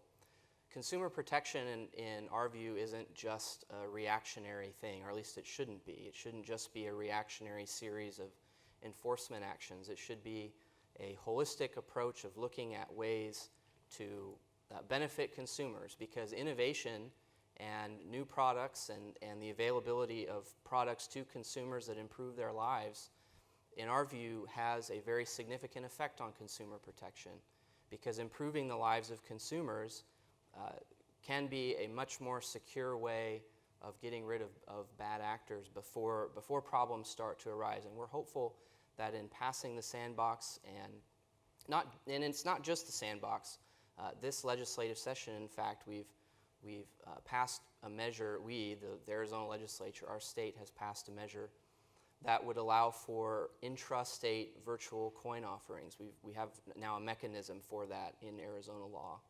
And we allow blockchain secured contracts. That's part of now our definition of what a writing is in our laws that govern contracts. So these are things, Arizona is being very proactive in trying to make it a place that addresses these things, and especially in the absence of a lot of federal regulation. We think being proactive will necessarily regulation is something that is inevitable, I think, to some extent. And so getting in and trying to create programs that make sense, that don't stifle innovation, that are proactive in announcing that we're not just looking to hit you with a hammer when you misbehave, but actually work with you to be a place that you can come in and build a business, test an idea, and see if it works. That's the goal in our sandbox and what we're hoping to do. I think that's a really interesting idea. I mean, I'm encouraged to see it. I've just my own curiosity, given that there are multiple regulators in Arizona, how have you addressed dealing with the various agencies within Arizona that may also have jurisdiction? For example, if someone wanted to offer exchange services that would trigger the state's money transmitter licenses for the banking department, will you work with the banking department to exempt them from that requirement, or how would those types of things work? That's a great question. So if allowed into the sandbox, they are presumptively exempt from some of those requirements. But we have a requirement in our law that we have to talk to the main regulator, so our Department of Financial Services that provides money transmitter licenses. If there's someone who we think is a serious candidate for entry into the sandbox, we have to, by law, speak with the Department of Financial Institutions and talk about those very things and figure out how that would work, depending on what the idea is, depending on how it would work, And that's something, in our view, we need to be proactive about, because we need to understand what we're dealing with.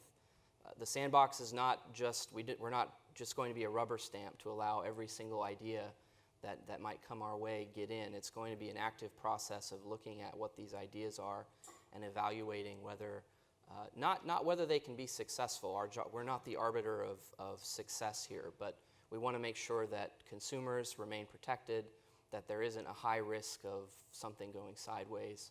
And of course, if it does, which we hope it doesn't, knowing what to do if it were to happen. Right, with exit strategies and things exactly, like that. Exactly. Yeah. Great. Well, we have a short session, so maybe we'll open it up Happy for a to few take any questions.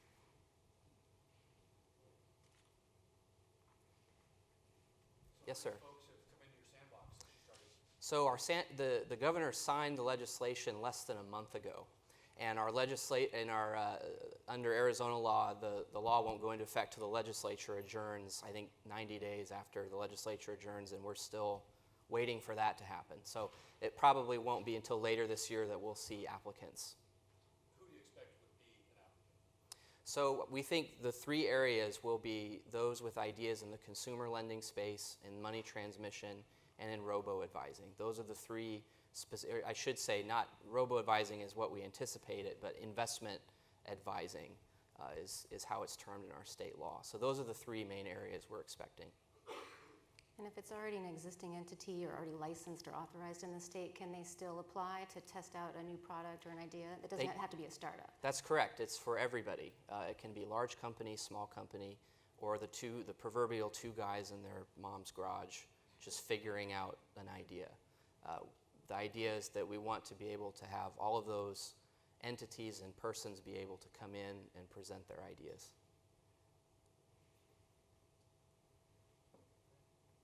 Well, thank you very much. Thank you to the Chamber for the opportunity to be here.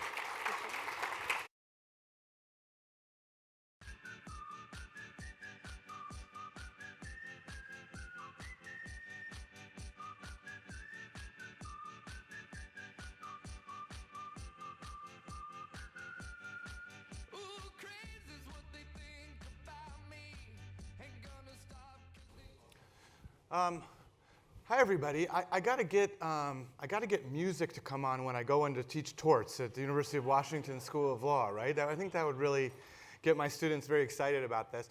My name is Ryan Kalo. I am a law professor at the University of Washington School of Law, where I teach torts, and I also work as part of something called the Tech Policy Lab on issues of technology, emerging technology policy. One of the things that I focus on the most is actually artificial intelligence and robotics, and I've been doing that for quite some time, almost 10 years now. One of the things I've noticed about robotics is actually there's a number of really interesting tort cases involving robots that have already happened, but that people don't really know about. So for example, show of hands, how many people here have been to the Chuck E. Cheese? Have you ever been to a Chuck E. Cheese or know what a Chuck E. Cheese is? Do you know what it is, right? So for the very few of you who don't, animatronic puppets that come alive and start to play, you know, in a band.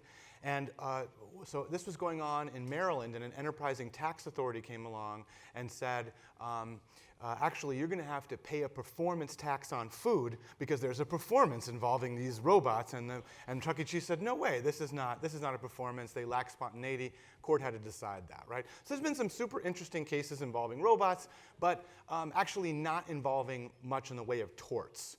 And in fact, in my view, for the immediate future, with robotics, artificial intelligence, augmented reality, and a few other technologies I might get to, tort law is perfectly adequate actually to capture what's going on. So one example would be the recent driverless Uber car crash.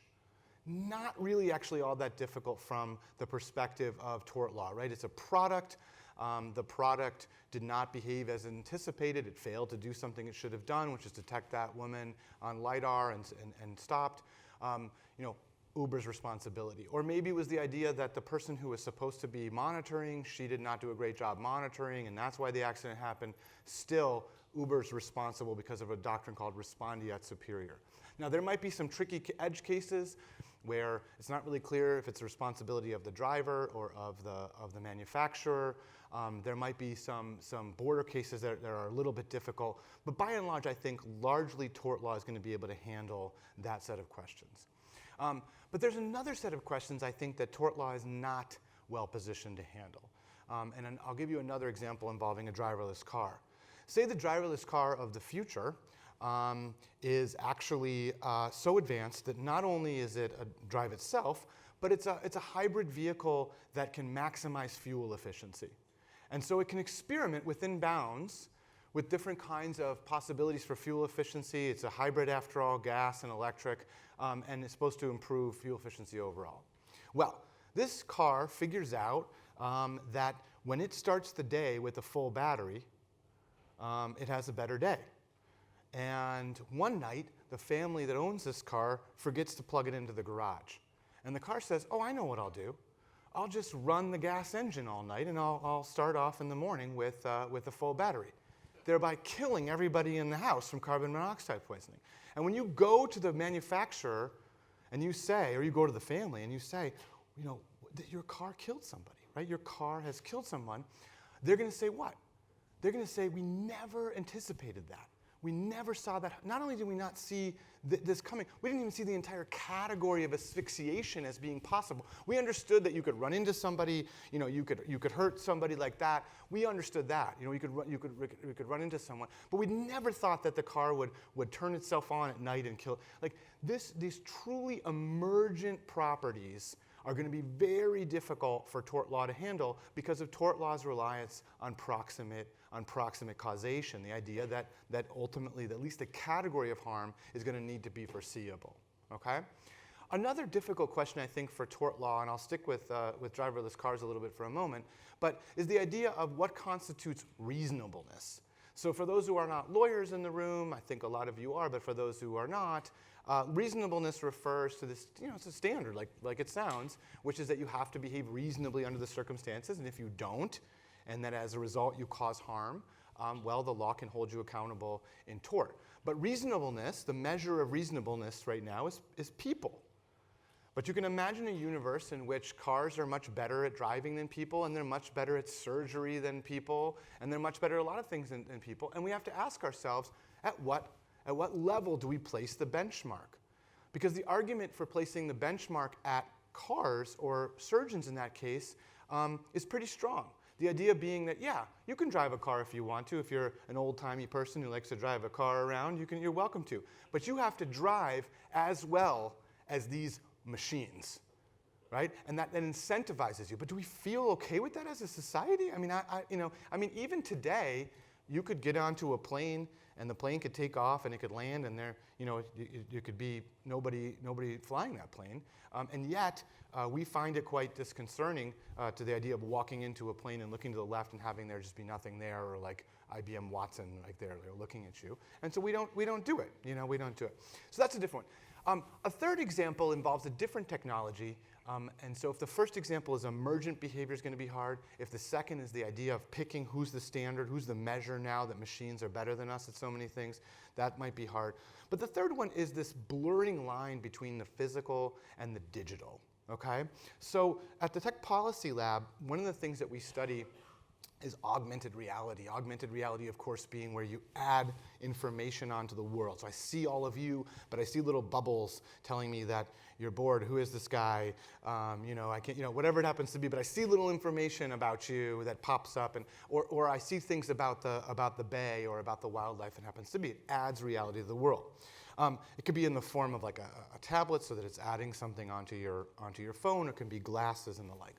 So ironically, one of my co-directors, Tadayoshi Kono, had his phone out, and he had this app on it that was a fitness app.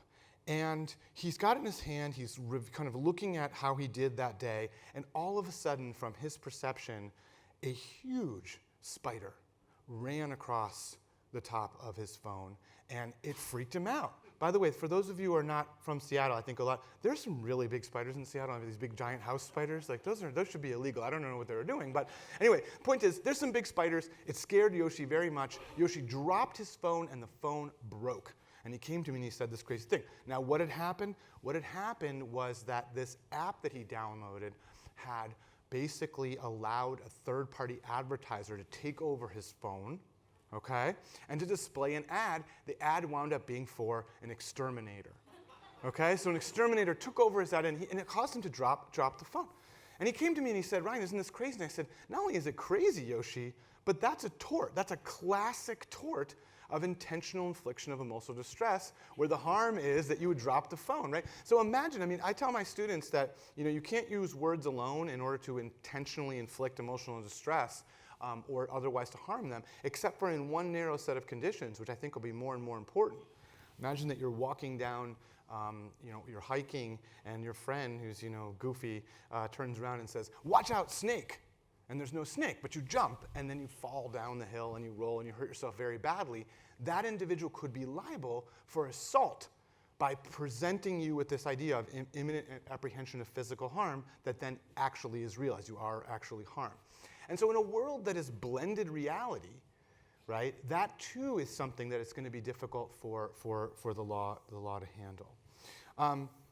So, again, as a person who teaches and torts and studies emerging technology, I'm basically pretty sanguine. I mean, the common law is remarkably adaptable. If you think of some of the things that the common law has adapted to, it makes AR look like nothing. I mean, just the train, right? And when trains first came along, people would pass out because they went 30 miles an hour, right? And we had to change to mess around with time zones because we were so much faster than we used to be. And they were very, very beneficial. Trips that people used to die on were now suddenly possible, and you could do it. But the law had to very much adjust to that. And indeed, what it did is it took a backwater-like negligence, and which at the time was not quite as important as it is to tort law today, and it pulled it out and it used tort law to mediate between the enormous utility of trains and the fact that trains were killing a lot of people and cows. A lot of cows as well, but they killed a lot of people and cows, and this was bad, and people decided to use negligence in order to mediate that. That's also my prediction of what's going to happen here, right? I don't believe that we're going to have to come up with some entirely new idea about torts, that we're going to somehow have to, just invent some separate new category that we've never heard of before. Rather, something that feels like it's not that relevant right now will suddenly become central and really relevant, and that's my prediction about what will happen with some of these things. Maybe it's different things depending on the challenge, but that's what I would foresee. So I think that as those of us who are teaching law, those of us who are practicing law, those of us who just need to know by virtue of our position as policymakers or in industry or wherever to know where it's going, that's one law professor's take on that. Okay, so I wanted to leave plenty of time for Q&A, but I wanted to present you with these ideas, and I'd love to hear any thoughts or questions that you might have for me. Please. What is the status of tort law? The status of tort law relating to data breaches. We've had a lot of them in the last couple of years, but yet I have not gotten any emails from class action lawyers about these for, areas that I've been, credit card companies or whatever. Well, unfortunately, what happens is I get emails from them, and then I have to explain to them that often what happens is that harm is very hard to show. So if you think about a data breach, right, it meets a lot of the standard elements of tort law, right? I mean, you've fallen below the requisite standard of care by having bad security, maybe security that's so bad that the Federal Trade Commission comes after you, right? As a proximate cause of that. As a cause, and you've lost, data, whatever it happens to be.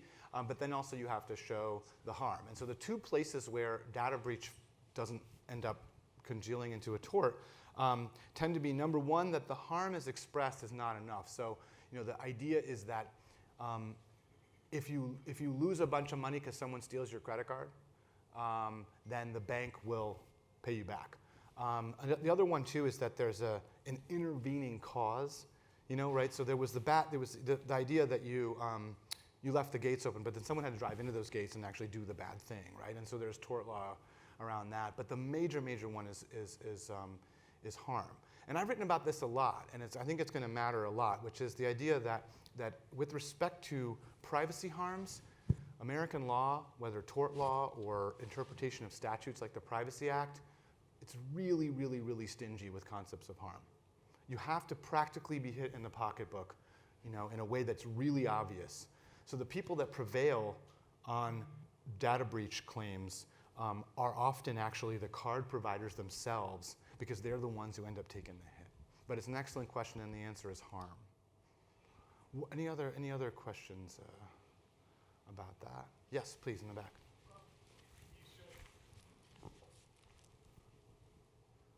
So you used the interesting example of negligence emerging from the backwaters, and then you said maybe something else. Can you give us any idea of what the something else might be? Yeah, that's a great question. So the place where I've thought about it a little bit more is in the context of criminal law. So you might imagine if tort law expects the defendant foresee the category of harm that they cause before the defendant is liable, then criminal law is even more stringent. Criminal law requires you to intend it, right? In fact, just recently in the Supreme Court in Alanis, a couple of years ago, reminded us that in the absence of a showing of congressional will, we're not even going to use negligence as the appropriate standard, right? So then you have a question where it's like, okay, something has gone wrong, and yet there's a victim, but there's no perpetrator because nobody anticipated this behavior. So for example, a couple of years ago, there was this bot, like a Twitter bot, like an automatic bot that kind of just that said things. And somebody had built this Twitter bot to be interactive, and it was really interesting. And for reasons that we don't really understand, it wound up threatening a fashion show in Amsterdam with violence. And the police had to be called, and they came and they knocked on the door and they said, look, you threatened this show. Who do you think you are? And the creators said, we had no idea it would do this, right? And so you have this problem, but yet the people who were at the show felt very much victimized by this, and they were very just as much scared. And so, there you might say to yourself, gosh, maybe we'll see a greater role for strict liability or negligence in crime, but maybe we'll drop the penalty. Justice Cuellar, who's a justice on the Supreme Court of California, and I've talked about this. He thinks that willful blindness will wind up being very important, right? The idea that, so one example of that was there was these artists in Europe, and they were trying to make a show, and in the show what had happened is they'd have this bot that they empowered to buy things on the internet and to go to sort of all the dark corners of the internet and buy things, and then they would display these things in their art exhibit. And a bunch of interesting things got purchased, one of which was a bag of methamphetamine. Okay? And again, the police came and just said, knocked on the door and said, hey, you guys bought a bunch of drugs. And they were like, we didn't buy any drugs. It was this crazy bot. And sure enough, they actually did not get charged criminally, although I'm told that they took the methamphetamine. That was not allowed to stay. And also they had to shut down the bot, which was interesting. It's this question of how to punish robots. I'll tell you a very quick story. Again, there's a bunch of funny, kind of older cases about robots. I amassed them all in this paper called Robots in American Law. But in one particular instance, somebody made a robot and somebody else made a replica of that robot. This was in like the 40s, and they made like this sort of puppet, this mechanical puppet, and they were using it at trade shows, and someone else went and took a look at it and copied it and made a copy of it. It was called Walter Ego. That was the name of the second one. So they get caught doing this, and a court not only orders that the defendant who built the second copy of the bot have to cut it out. He ordered that the robot Walter Ego be beheaded. And so they had to remove his head because it was too similar to the other one, right? So there's some terrible things that have happened to bad robots. But okay, other questions? Anything? Yes, sir. I was curious if you've given much thought to kind of an emerging industry in the robotics space of robots as a service. So this is kind of that space where robots are leased. So a data breach for those types of companies does have that physical potential for harm. Yeah, that's an excellent question. I have a paper essentially on this topic. It's called Open Robotics, and the point that it makes is precisely the one that you just made, which is the idea that all of a sudden you have, with your phone, you have this open ecosystem. The reason your phone is so useful is not just because it can make calls, but because you can run any kind of app on it. right? Which means that you can run weather apps, you can run map, whatever it happens to be. There's all these different affordances built into your phone, and that's a nice thing. And in fact, it's a great thing that every single one of your apps doesn't have to be written by Apple, doesn't have to be written by Google. Third parties can write for it, right? And so it's this open platform, and that's what's been so useful. However, when things go wrong, they're of it's bits on the line, right? I mean, you lose some data. Maybe you lose something you were working on. You get, whatever. But it's at the end of the day, it's digital. It's bits on the line. But with robots, it's bones, not bits. And so the idea would be that if you had an open robotic platform, as many people are working on, you would have this robot that could do whatever you imagined, anything you trained it to do, any app you ran on it, whatever happens to be. And it could do a multitude of different things and be quite useful. But then if something goes wrong, and instead of it being just bits, it's bones on the line, all of a sudden a different regime comes in. Because while you can disclaim software harm, you cannot, under the economic loss doctrine, disclaim physical harm. So you know how like on software for a long time it would say things like, this software, which is Word, it's like for word processing, is not warranted for any particular purpose. And you're like, really, why am I buying it then? But the idea is that you can disclaim harm, and so if Word, doesn't do it anymore, but when Word used to glitch, and like if you were a professional writer and you lost, it was something you were being paid $1 a word for, that was real value, but you couldn't sue Dell and you couldn't sue Microsoft for when that would occur. Basically what happened is the courts came in and domesticated liability. I think a different balance will have to be struck when, again, it is physical harm on the line, because the law thinks about it differently. And so this paper, Open Robotics, which is available online, goes to your good question. Any other questions? I think we have a time for at least one more if you want to make it happen. You got another one? Sure, yeah. At what point does the legal and justice system become comfortable with AI making judgments? Oh yes, this is a great question. So the question is, when do we use AI to make judgments? So the short answer is that we are already in certain ways using techniques of artificial intelligence, at least algorithms, in the criminal and other civil justice system. And the most high-profile example is likely the risk assessment scores that are used by different courts to try to figure out whether an individual poses a risk of recidivism. As I'm sure people know, this was revealed by a ProPublica investigation to be biased. And so lots of people are thinking about how do we debias this stuff and should we use it at all. I've studied this space pretty closely. My lab has actually $1 million from MacArthur Foundation to look at artificial intelligence and its social impacts. And one of the things you have to notice about artificial intelligence is that there's certain things it's really good at and certain things it's not good at. The things that it's not good at are the sort of things that go to dignity and go to democratic participation. But the things that are really good at is basically efficiency. And that's a very important goal. Efficiency is a very important goal. We're getting away from torts, and I do apologize, but you asked the question, so I can only affect the A, not the Q. But the point of the matter is that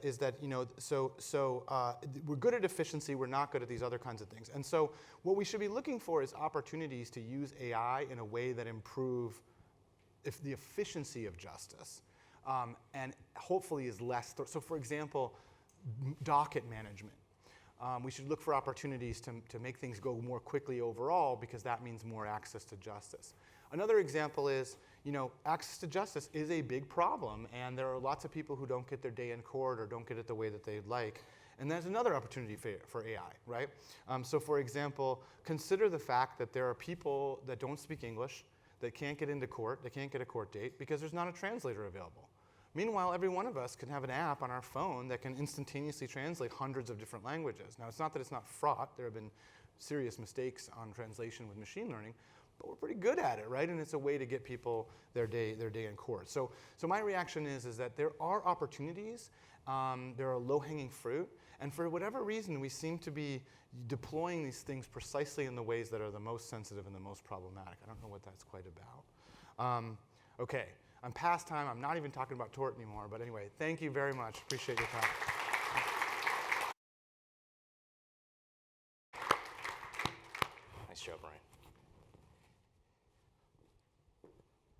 What a day. I'm exhausted mentally, but that being said, what an incredible amount of thought that has taken place over the last 4.5 hours. I can assure you I'm not going to speak too long as part of my closing remarks because I know that the bar is beckoning. But I will start by saying thank you to the panelists for your incredible thought leadership, for your remarks, your insights, everything that you did today. It's really enriched the discussion, and in fact, I think all of us here in this room is smarter because of it. Special kudos to Michelle Timberlake and to Oriana Senator. Without them, this would not have worked. Also to Karen, I think Karen is back here somewhere. To the AV folks for making the music happen. That was good stuff. To the cameramen in the back as well. But to all the attendees, thank you for your time. You all have a role to play as you go back to think about some of the things that were discussed here. I think it's only the tip of the iceberg. But there are going to be challenges that we will be confronted with from the regulatory, enforcement, policy, litigation fronts. I can assure you that CTEC and the Chamber will carry forward a lot of the principles that we have identified in our research paper today and a lot of the insights that you've heard from the panelists. So I'm going to close by quoting one of my favorite movies from 1999, The Matrix. If you remember the movie, Neo was walking out and he was in a nice little dialogue with the Matrix. And he said, "I don't know the future. I didn't come here to tell you how this is going to end. I came here to tell you how it's going to begin." Where we go from here is a choice that I leave with you. So with that, thank you and welcome to the revolution.